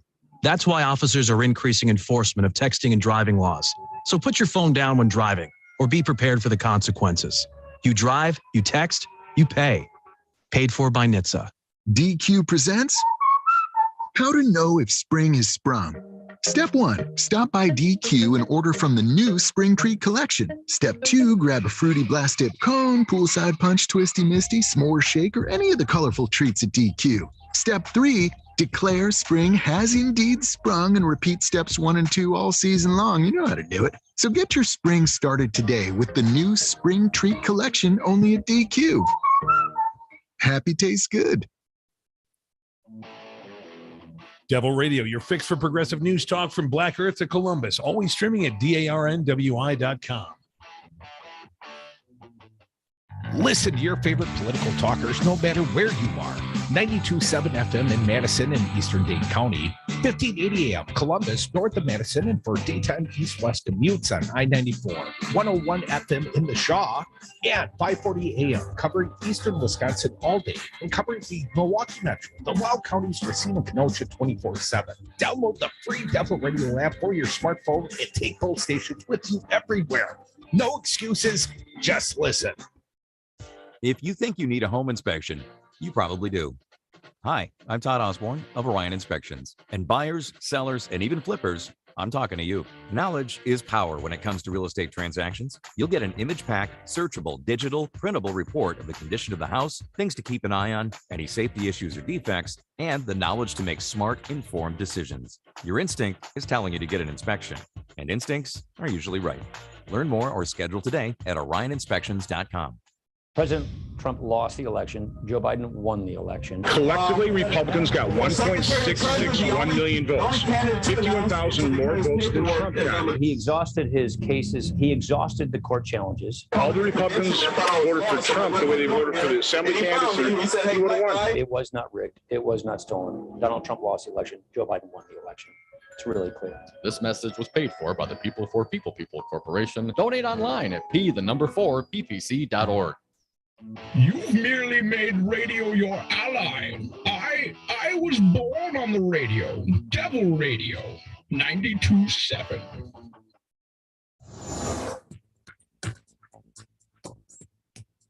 For Devil Radio 92.7 FM and WTTN 1580 AM, I'm Luke Mathers with your headlines. Yesterday, voters in Dane County re-elected a number of incumbents that were fending off challenges from conservative candidates and elected political newcomers to nearly a third of the county board. The new makeup of the Dane County Board is more diverse than previous boards and will now vote for the next board president. Current Dane County Board President Supervisor Annalise Eicher has served in the role since 2020. Laura Simkin, a supporter of returning school resource officers back into Madison Public Schools, won the district's only contested school board race last night. In her victory, Simkin stated her focus will be on school safety. Partly cloudy skies in the forecast this morning with a 50% chance for rain this afternoon, winds from 15 to 25 miles an hour, and a high today of 50 degrees. Cloudy skies expected to roll in this evening with continued winds and an overnight low of 35 degrees. You're listening to Devil Radio 92.7 FM and WTTN 1580 AM. Devil Radio programming is produced live in the Solidarity Realty Studios. Find them at solidarityrealty.com. Solidarity Realty. There is an alternative. Warning, you are about to listen to the greatest radio show ever. And due to contractual obligations and to shield our airwaves and corporate licensees from any semblance of liability, responsibility, and gullibility, we must tell you the views represented on this show are not necessarily those of this station or its management. This radio show contains differing points of view on current political topics, and due to the nature of its contents, it should be heard by everyone. Thank you for listening. 3, 2, 1. Now live from the Devil Radio Studios in Madison, Wisconsin, where the political party is just beginning. Welcome to the Devil's Advocate Show. Friends proving it's never personal, only politics. Please allow me to introduce myself. Here is your host, Mike Crute. Welcome back to the Devil's Advocates Radio Show, rolling into the 5 o'clock happy hour. Dominic, welcome, my little buddy. Rudy, happy hump day, happy hour to you. We are just that much closer to Friday. Thank you, Evan, our fair audience. Pleasure to be with you all. Buddy, I've had lots of guests, and they've come bearing gifts. Yeah. I got a 6-pack of New Glarus beer. I got some cupcakes from a fine candidate, Dr. Gillian Battino, now running for Wisconsin State Treasurer. You know, the fancy cupcake kind, with the good icing and stuff. Like Illinois and Michigan cupcakes, or like regular old Wisconsin? Well, I cupcakes? was thinking to myself, if Dr. Harvey Kaye had just sent me a loose joint, I'd have the trifecta going. So anyways, I'm not sharing any of these things with you. Cupcakes and beer. So it seems like a normal diet for Crudy today, huh? We call it a Wednesday around here. Welcome to it. Dominic, it was an election day. It's the day after. It's the day for reflection and deep thoughts and winners and losers, perhaps, as well. Perhaps. Let's start with the losers. In this case, I nominate myself. Oh, don't be so hard on yourself. You're a tremendous slouch. Yeah. So why, Crudy? Why? I am the spring election loser of the year. And I wasn't even on the ballot. Hell, for the first time in a long time, I didn't even cast a ballot. What? We've been telling people to go out and vote is your civic duty. You said duty, but that still didn't motivate me. No, I was motivated. I did go. I showed up at my normal polling place, and it was no longer a polling place. And I'm like, what? Like the place I used to go to vote. I almost called it something that would be less than nice. It is a senior center, a place for the older folks to congregate and live, perhaps, but also not a place where you necessarily want to have lots of strangers coming in to vote, with the whole pandemic still going on. I don't know if you know, but Merrick Garland, today is not going to be Merrick Garland's day either. He's got COVID. He's got the Rona. Yeah, it's picking up again, I guess. I was feeling a little under the weather myself, but nothing like some beer and some cupcakes to perk me up. Breakfast of champions, man. Put that man on a cereal box. So anyways, back to my, personal loserness. I don't know if we have enough time. It's only like an hour, so well, you want to speed it up. On this episode of Taxi Cab Confessions, Crudy tells you why he didn't vote last night. Why didn't you vote last night, Crudy? So anyways, I'm home at the house and I'm like, oh man, I had to vote. I got like half an hour left. And as soon as I thought that, my son calls me. Hey, Dad, can I get a ride? And also a ride. Can you take my buddy home as well? You know, and these are younger guys. They don't have cars. Many of them don't have licenses. So, you know, yes, okay. So I'm thinking, well, that leaves me like 15 minutes to go vote. So we drop off his buddy and my youngest. I'm like, well, you know, I gave you the ride, man. Now you got to, he was chastising me. Dad, you vote? Not yet. It's like, when are you going to? I'm like, right now, and you're going with me. So I drag him over to where I used to go vote at this, you know, older people's place, the senior center. Hey, man, you're going to be there sooner than later, Crude. So it should be nice. Here's a problem I have in life. You know, these kids calling people my age old. I don't understand it. But I went over there last night, and that was not the polling place, apparently. And I had remembered I live near a park. I have the good fortune. We have lots of green space across the street. And it's a park, and they have a big, nice shelter. They just built it out, indoor space. And sure enough, there's a polling sign. I'm like, well, you know, they moved it from 2 blocks away to the park in my backyard. How convenient for me. So I've got my 50-and-a-half-year-old driving, you know, and he follows the speed limits for the most part. So it's not, you know, a rapid thing. He pulls up and takes his time parking. So, you know, I hustle in the rain last night. I get up to the doors. Hey, everyone, I'm the last guy to vote, probably, you know, getting close. And so they look me up and they point out to me, well, you're in the wrong voting place. So now I'm doing the math. It's like 7:55 Central Time. Polls close at 8. I'm probably a 4.5-minute drive if I sprint to the car and sprint to the polling place. Maybe by the skin of my teeth, I could make it there. So I get in the car and I'm like, okay. And my son's like, hey, Dad, can I work on Y turns? So why didn't Crudy vote? Y turns. That's why. Yeah, and therefore, it's the kid's fault. Come on, man. He had all day to go vote. You could have voted like I did in the morning. So you got to the polling place? I did, yes. After I dropped Izzy off at school, drove up the street. You know, it's all in Whitefish Bay, each other, and poked on in and did my civic duty and went on my way. Everybody's doing it. Everybody except Crudy. I know, what a loser. I can't. And then, you know, we do politics, man. You're supposed to lead by example, Crudy. I'm just trying to teach the kid to drive safely and, you know, to do a civic duty. But, you know, then I had to go admit to the rest of the family I had not voted. We sat down for a late dinner and guilt. Apparently, my main course was guilt, Tom. And how did that go down? Well, just fine, you know. Enough of the rest, and you're a hungry fella. You can eat lots of guilt before you feel anything. Maybe that's why I was feeling a little under the weather earlier today. You know, the guilt, it kicking my ass and all that kind of stuff. So I am a loser. I did not vote in the spring election. It wasn't really a contested race, but still not a good excuse. And Y turns, that's a really bad excuse. But yes, that's the best one I got. And you got to tell your kid, I mean, you got to go just a little bit over the speed limit. You know, I'm just saying, just a little bit over the speed limit. You don't want to be that person. Well, Dominic, I'm just saying he honors the speed limits because he's still working on his probationaries, you know. Let's just keep that between you and I. And a few friends on the radio, maybe. All right. Well, you weren't the only one, Crudy. Not at least in Milwaukee, not a huge turnout.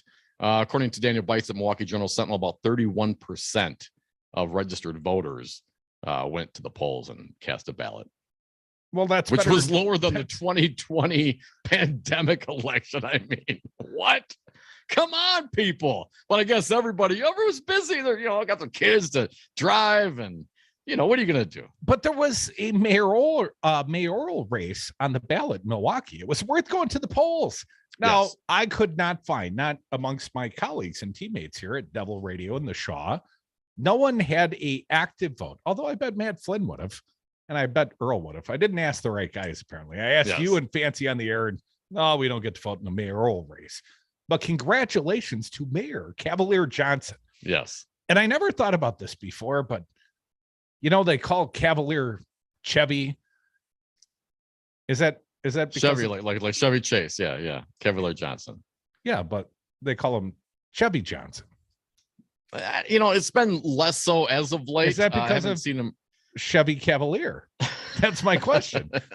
I'm going to have to ask the mayor when, invariably, he sees me at some affair and says, "Oh, Crudy from the Devil's Advocates. Look how fat that guy has gotten on beer and cupcakes over the pandemic." I wonder if he voted last night. No, the answer, sir. No, he didn't. I didn't have a vote for you. Bob Donovan, he underperformed his 2016, right? Last time he ran for mayor, performed even worse. The great white peeping Bob Donovan.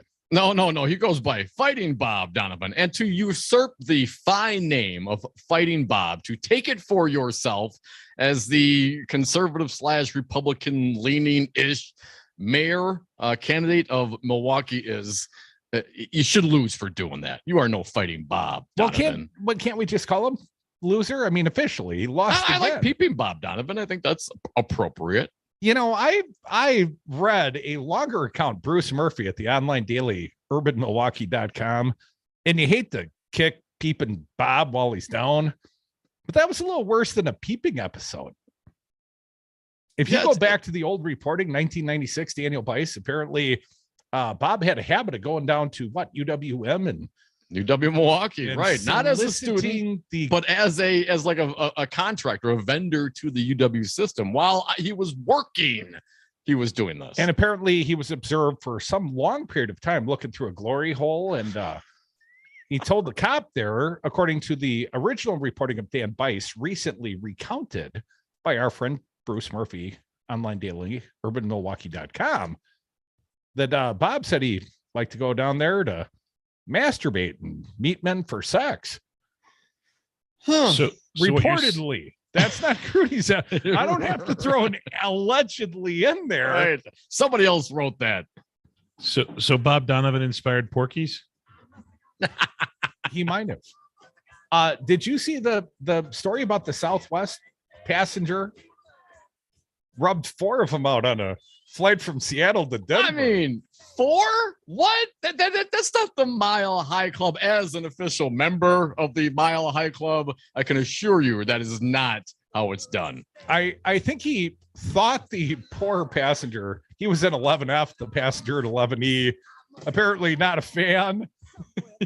He said he thought she was, though, that, she just thought it was kinky or something, but he was publicly doing what comes natural to perverts. 11E. Bob Donovan and a glad I wasn't 10E. If you're on the plane, you hope you were 12E. But hey, man, you shouldn't do that, folks. That's not the Mile High Club.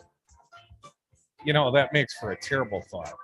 Back to the left. Back to the left. Come back with us. More Devil's Advocates. Join us if you care. 844-967-2789.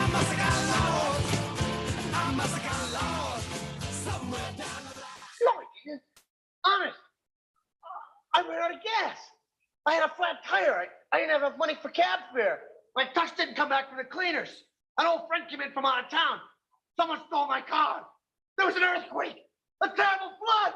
Logan, it wasn't my fault. I swear to God. Man, you are one pathetic loser. Making the greatest radio show ever, the Devil's Advocates, is my passion. It must be. I've been doing it for a decade, running 2 Wisconsin radio stations, providing the only platforms of truth and resistance against fascism in a critical swing state. That's a vital mission and a tremendous responsibility, and it all costs money. So support the mission and the show. Join and give at patreon.com at the Devil's Advocates Radio. Help me change hearts and minds, and just maybe save democracy. President Trump lost the election. Joe Biden won the election. Collectively, Republicans got 1.661 million votes, 51,000 more votes than Trump got. He exhausted his cases. He exhausted the court challenges. All the Republicans voted for Trump the way they voted for the assembly candidates. He would have won. It was not rigged. It was not stolen. Donald Trump lost the election. Joe Biden won the election. It's really clear. This message was paid for by the People for People Corporation. Donate online at p4ppc.org. Cardall put out these weird, sad videos interviewing incapacitated elders in their nursing homes that don't have the ability to say, don't use me as your political prop. If they are what you say they are, then you shouldn't be doing it how you did it. Yes, it was the kids using the parents as props. Well, my old man hasn't talked since 76. Of course, he would have voted for Trump. That's the evidence. Videos. People that can't talk. It is wrong. It's absolutely wrong. Check out the entire podcast library at darnwi.com. Spruce up your home with soy candles from Wisco Home Goods. I'm Don, one of the owners of this family-owned Midwestern business in Madison, Wisconsin. Our candles are 100% sustainable and come in a variety of unique blends and scents. Did you know our candle jars are also double old-fashioned glasses? That's right, buy a candle and you get a free cocktail glass. Check out our blog at wiscohomegoods.com/blog for more information. That's wiscohomegoods.com/blog.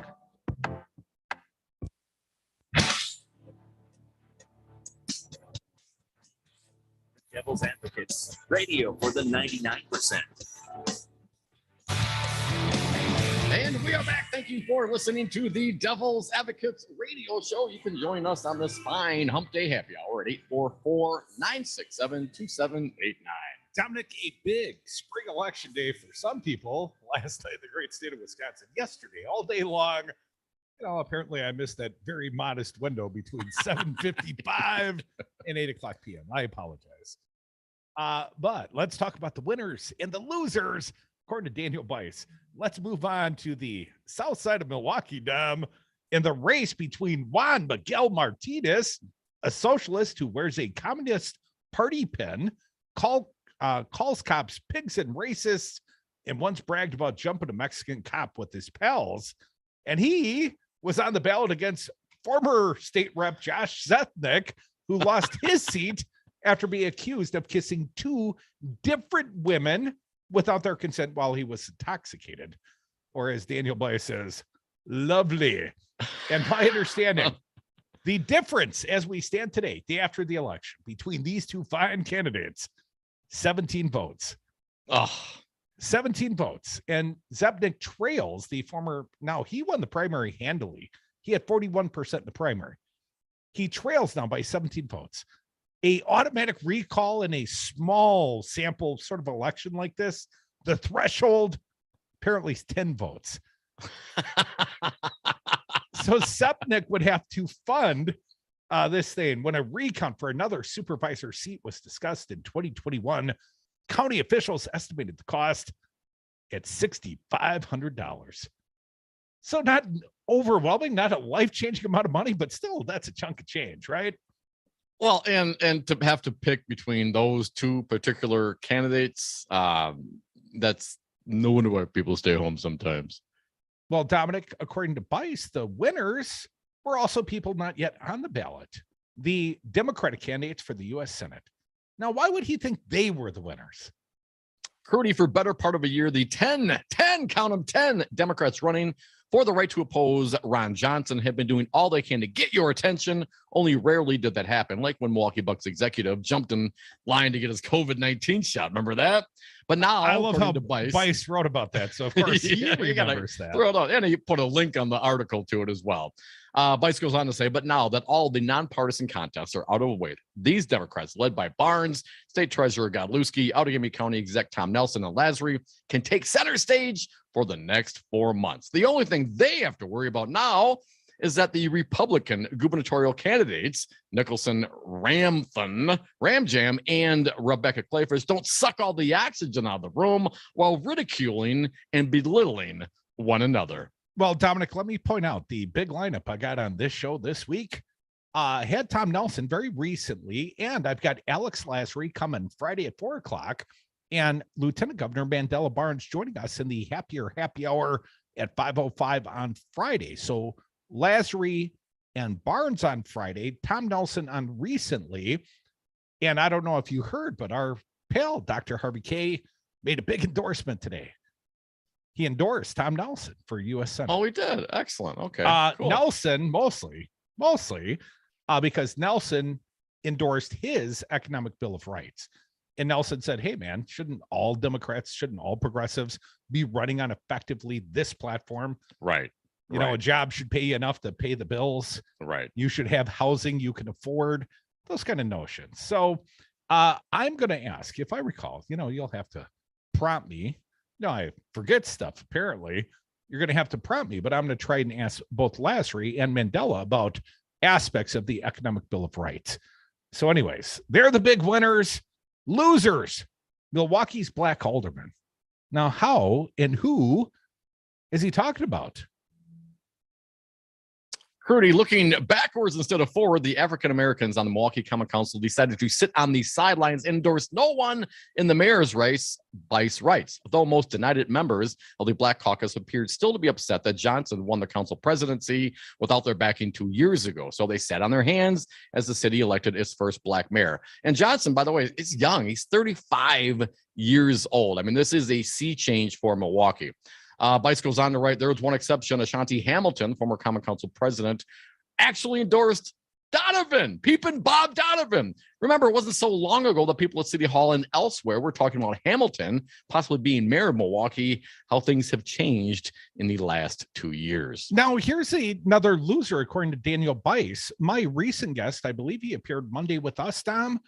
Ben Wickler, chairman of the Democratic Party of Wisconsin. Come on. Well, according to Daniel Bice, everybody knows Wickler can raise money. He has raised record sums in the past. The question is, does he know how to spend it? Could have spent a little more around here, folks. But anyways, I set aside my own personal grievances for a moment. For a moment. That question will be only reinforced this election cycle after the state Democratic Party gave $100,000 to Johnson's campaign for Milwaukee mayor. That money came in late. Did someone at the Madison headquarters really think Johnson needed the extra dough? Or were party officials trying to make it clear everyone that he was their guy? In other words, they wanted to pick a winner, right? Here's $100,000. He's our guy. We win with Chevy Johnson. If so, it seems that could be accomplished for less than six figures in a generally non-competitive race. Yeah, it really was not competitive. Johnson won 72% to 28%. I'll throw one other one out there, Crudy. The winner, Milwaukee election officials, Vice writes, always under the microscope, Milwaukee City and county election officials were on their game Tuesday night. Ballots were being processed so quickly, in fact, that the Journal Sentinel began weighing whether to call the mayor's race at 8:15 p.m., just 15 minutes after Crudy missed the vote. Of course, local election officials were helped out by low turnout, Crudy, the large number of non-competitive races, and the small number of absentee ballots granted. But it was still nice to see an election night in Milwaukee go off without a major hitch or controversy. And I'm just wondering, where are the Republicans? What about this election being stolen? Where all the ballots being counted, the absentee ballots? Is there any concern about this election? I haven't heard a word from the Republicans. Apparently, whatever went on last time, that was all, it's all over with now. It's all fixed, I guess. Peeping Bob Donovan, it was rigged, man. It was rigged. George Christensen, we partied with that dude. He's a UW lacrosse grad, like us. Come back, more of the Happier Happy Hour. You can be a part, 844-967-2789.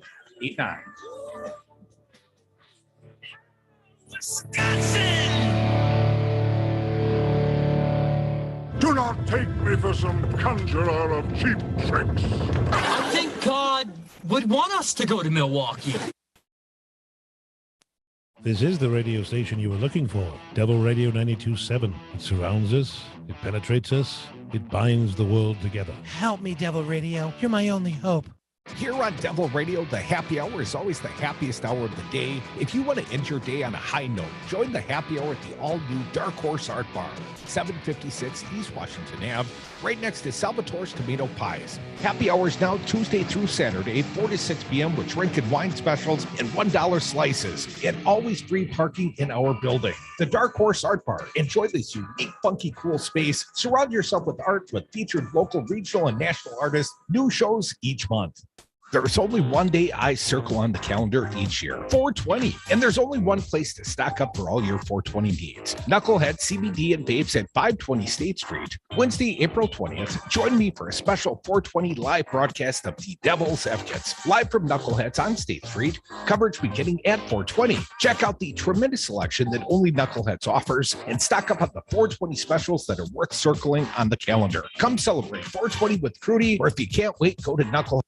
Tim McGuire with an AP News Minute. The U.S. and other nations ramping up sanctions against Russia for alleged atrocities in Ukraine. President Biden. There's nothing less happening than major war crimes. Responsible nations have to come together to hold these perpetrators accountable.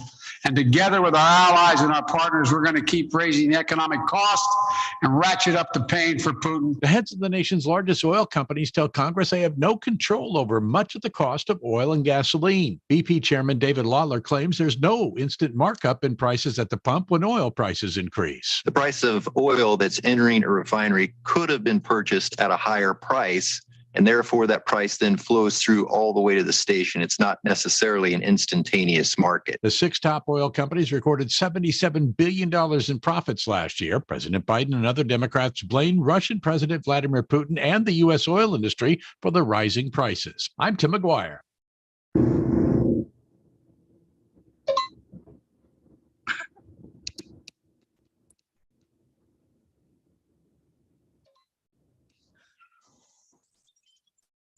Police officers know it only takes a few seconds of someone texting and driving for things to go terribly wrong.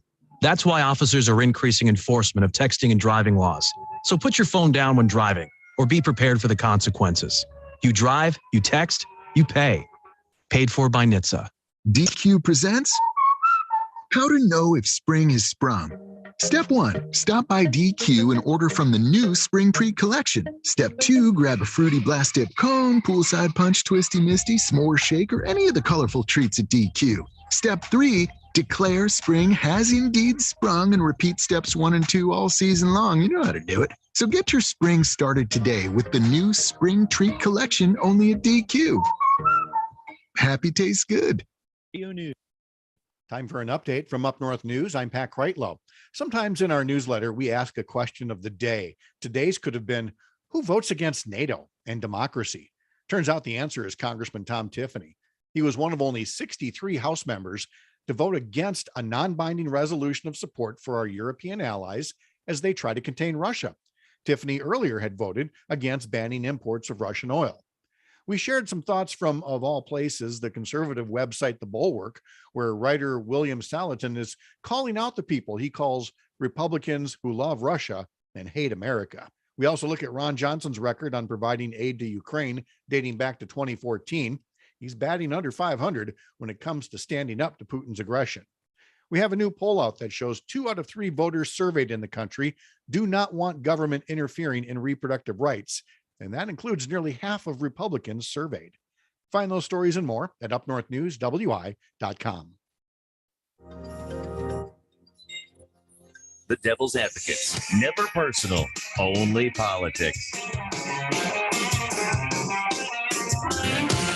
Welcome back to the Devil's Advocates Radio Show, the Happier Happy Hour. It rolls on. The movie Less Than Zero. I really like that movie, but I saw it with my then adoptive foster parents. Awkward. That's all I'm going to say. That wasn't a movie you go see with the parents. I'm just saying. Not as a teenage boy, anyways. Dominic, I got a friend, and he is big as Joe Zepecki. And I asked Joe for a little, recap of what he thought the important things to know about yesterday's election results in the state of Wisconsin. Understanding he's a Dem strategist. He sees the world through, blue tinted glasses. And we know that there are callers holding. We're going to get to you very, very soon at 844-967-2789. Joe, otherwise detained, but had a few thoughts. He sent them via email. 1, about 24% of all votes cast statewide were absentee. And according to my little buddy, Joe, Vegas Joe Zepecki, that's the most absentee ballots cast. And that would include any pre-pandemic spring election, 2016 presidential primary.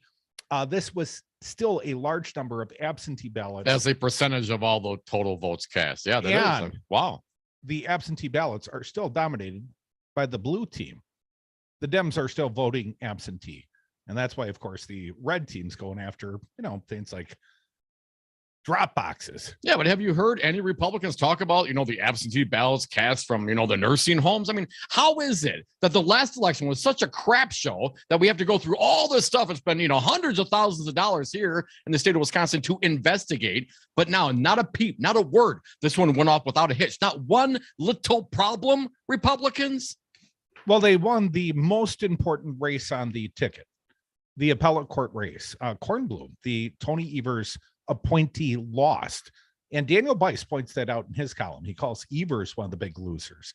It's his second consecutive judicial appointee to go down to defeat. And usually incumbents win.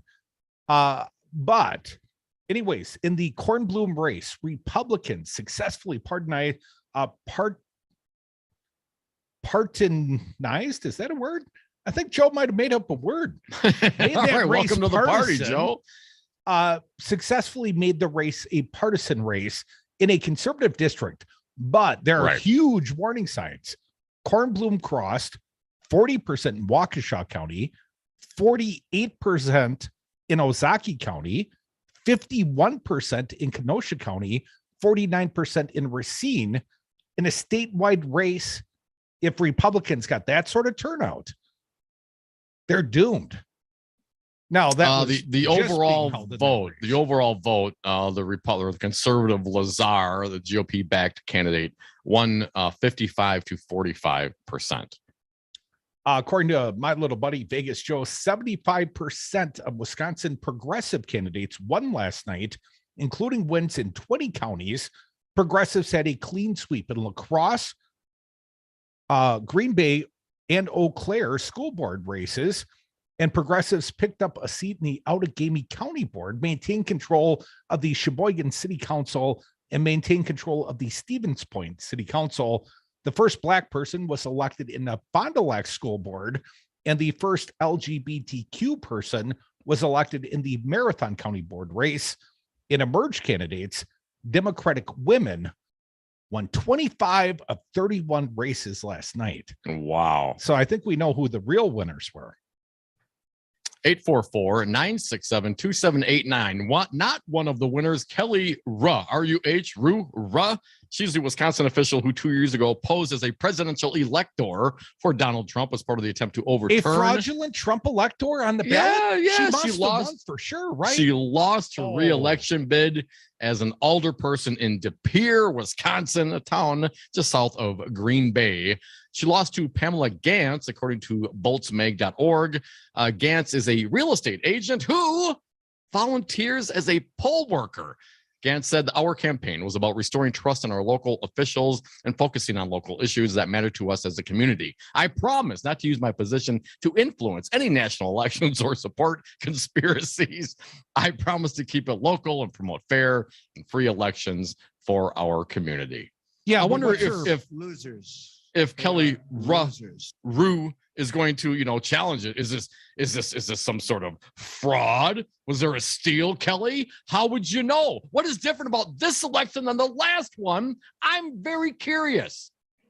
She's still going to declare herself the winner and show up to sign off on the elector sheet. Just not going to leave her office. I know what I saw. 844-967-2789. Going to the phones and people's reactions to the big ish election day in the great state of Wisconsin yesterday. Dick from Madison calling from the garage. Welcome, Dick. What do you got for us? Hey, Dick. I got a question for you guys. I'm pretty downtrodden tonight. Not about so much about what you guys been talking about with the election, but I've got a question. 63 Republicans voted against NATO, and this party line vote that's coming up on January 6th, commission, we know where that's going to go. How do you sell to the rest of the world we're about democracy when we can't even take care of it here? That's a great question, Dick, and I'm glad you asked. Well, of course, we have to. This, I think it was Reagan that says, this is not, passed in your bloodstream from one generation to the next. Every generation's got to fight for their own, right? And we actually see this here right now. I mean, the good news is there are only 63 in the state of Wisconsin, as we heard during the break. Tom Tiffany voted against a non-binding resolution supporting NATO. I mean, there's always going to be, the fringe and those outliers, Dick. As far as I'm concerned, how do we convince the rest of the world? Well, we stand up and we go vote, when we can. Well, find the time. I agree. If our schedule allows for it.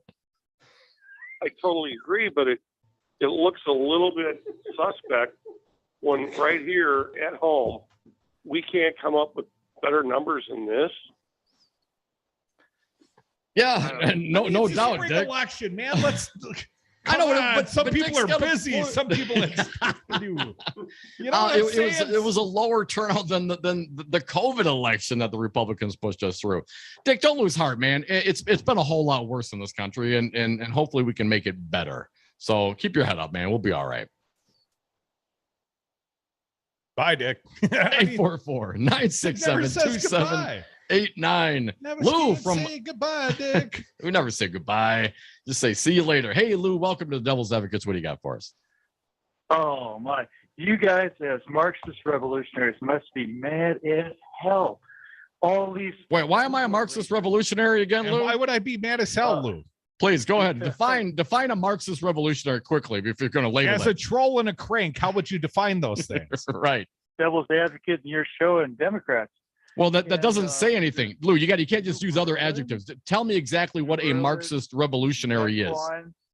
Waukesha, Elmbrook, all those places, all those school boards turned over. In some cases, they elected 3 conservative candidates. There goes your indoctrination of the kids. Yeah. Hey, Lou, you're really worried about those furries, right? At least not gonna be any furries. Kids dressing up as animals and licking their paws. You're concerned about that, right? Is that why they want it? Are you against furries, Lou? Do you hate furries? Can you do better than that, please? Can you answer the question, Lou? Being made by your favorite host, Vicky McKenna. Buddy. Yes, Lou, furries is a thing. Vicky McKenna brought up conservative talk radio. The AP is reporting on it. Lou, what do you say about the furries? Dumb. You guys must be aghast, dumb and crude, that conservatives would take your ideology and your methods and use them to win seats. Wow. I'm sorry, Lou. You got a bad phone line there, and I was kind of sick of the conversation. Come on, Lou. You got to do better than that.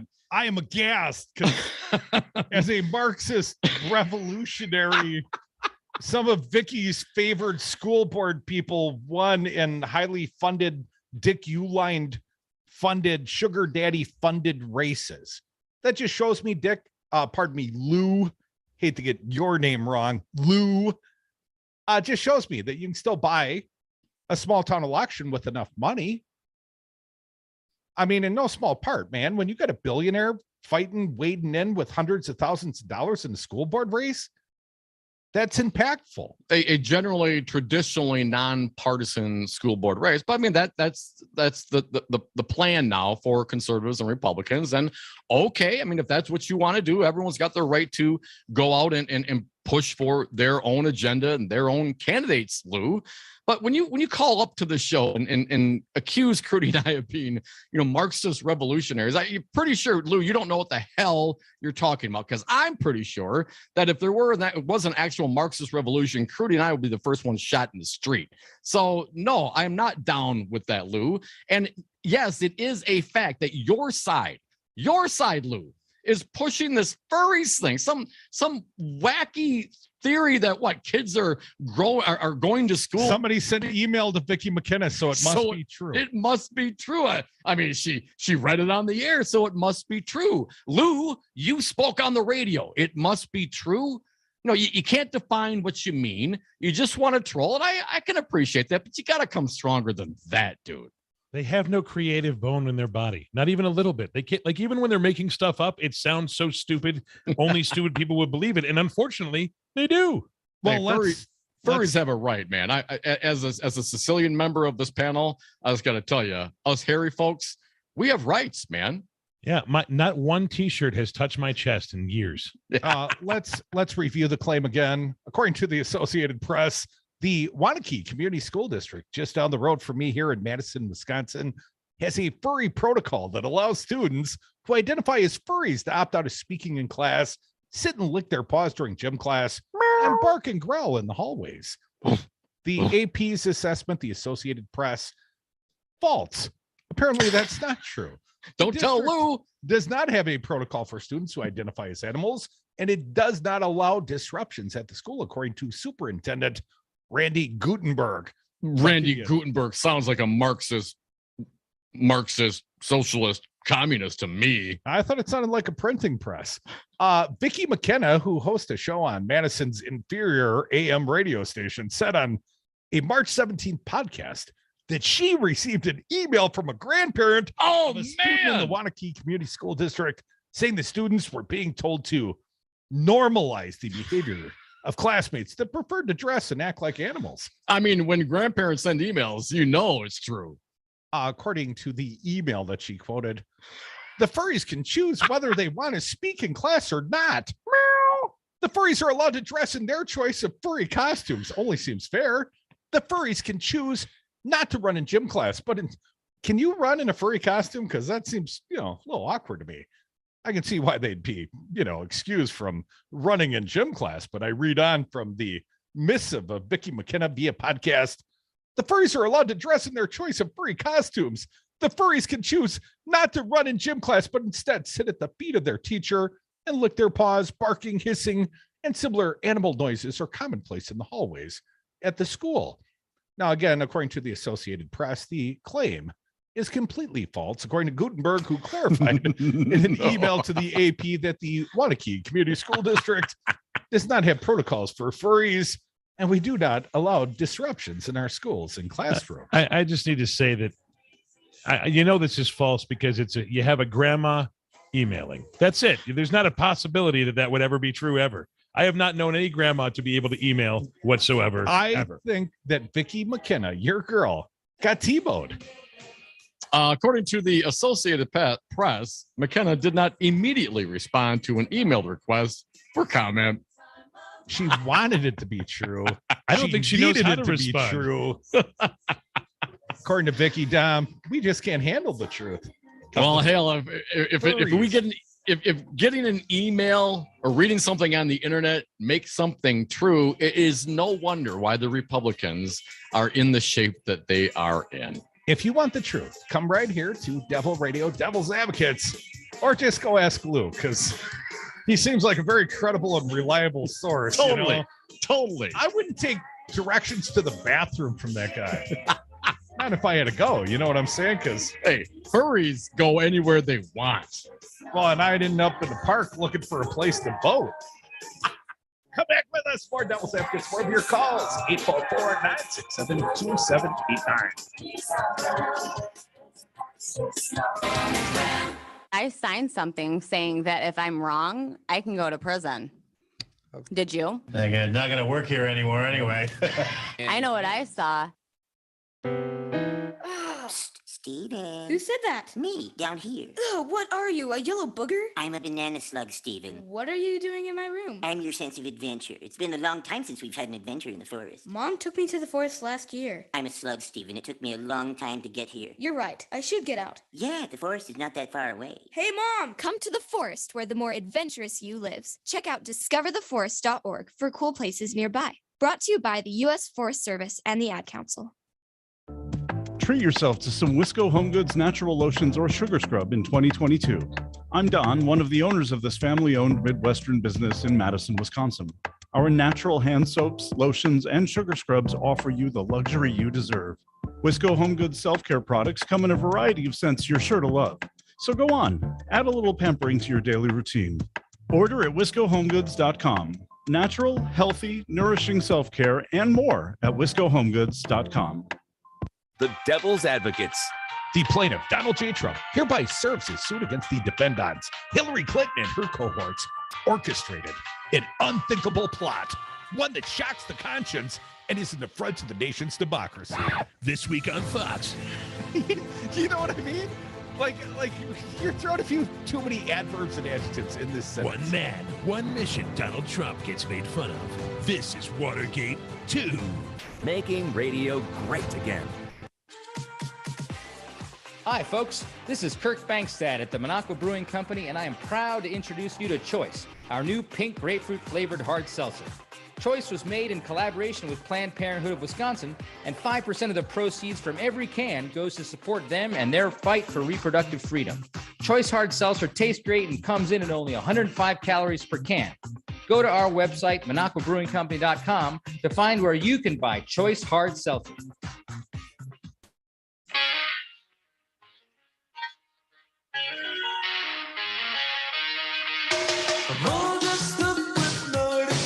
Think you know politics? Think again. Welcome to the Devil's Advocates.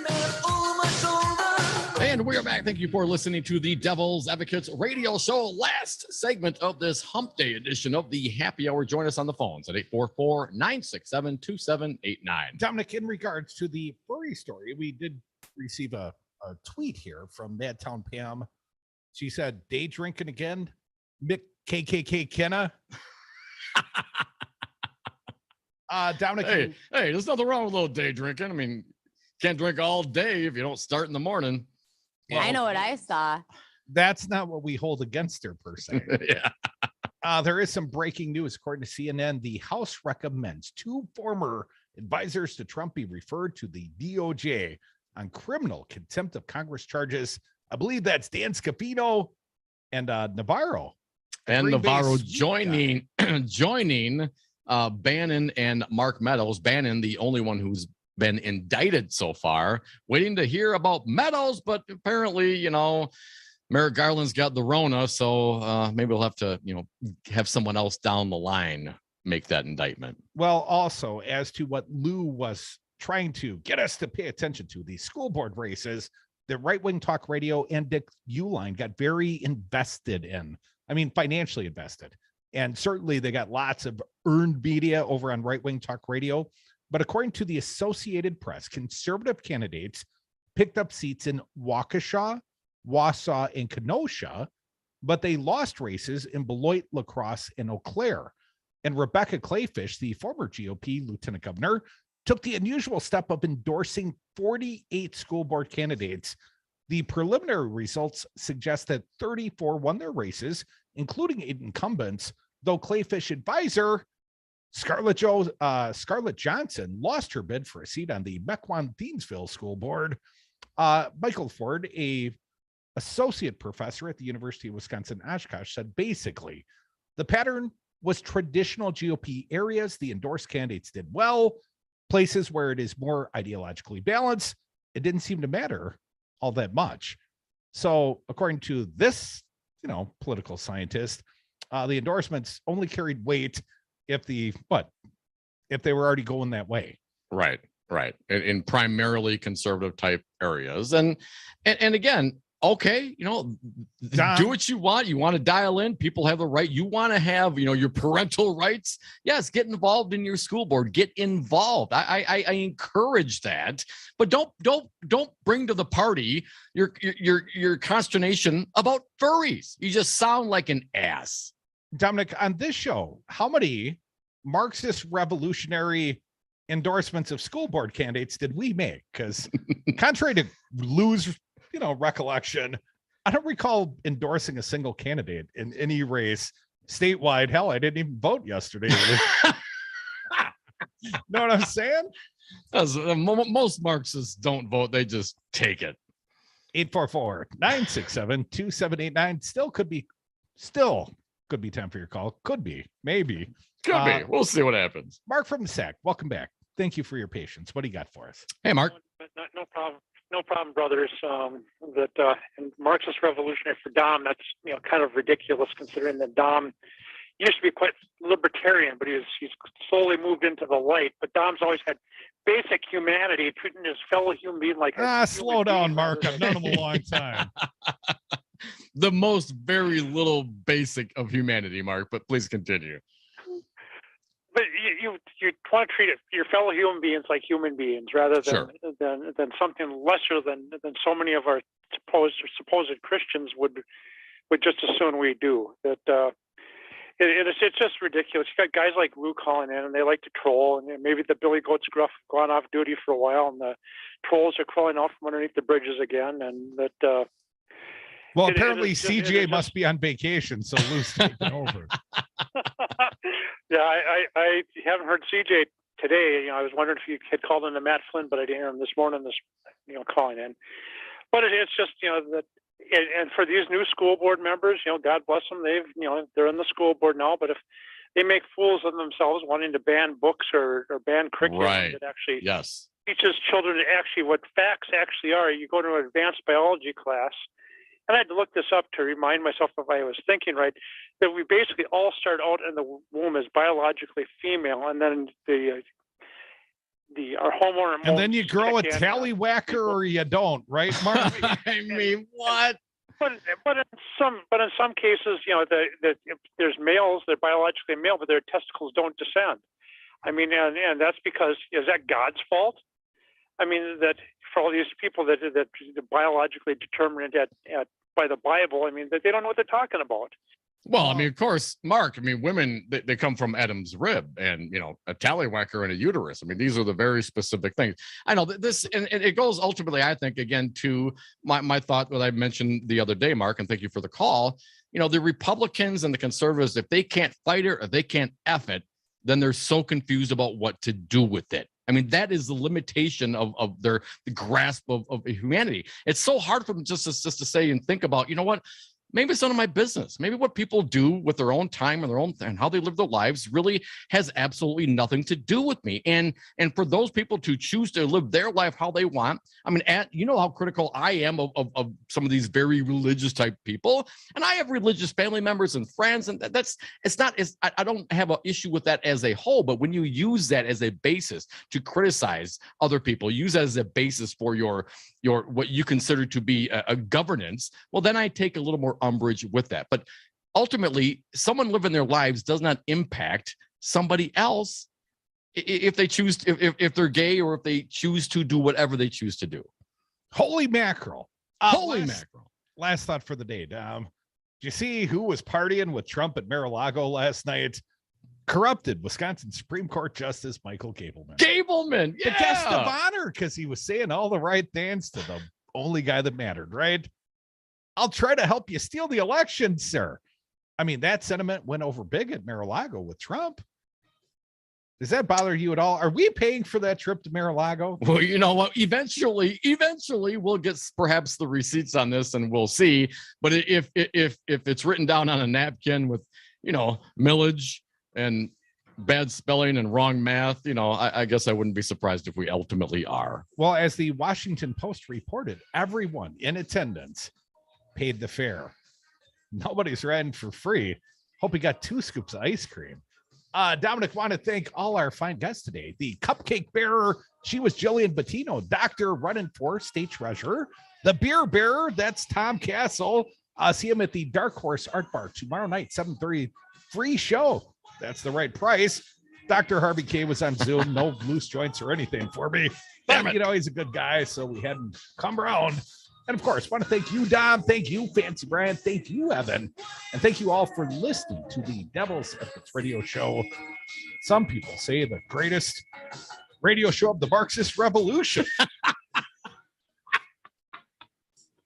I even want to thank you for listening, Lou. You kind of cheered me up a little bit this afternoon to know that I make you that happy. To troll. You're welcome. Have a great night, everyone. Keep it locked. Devil Radio and the Shaw.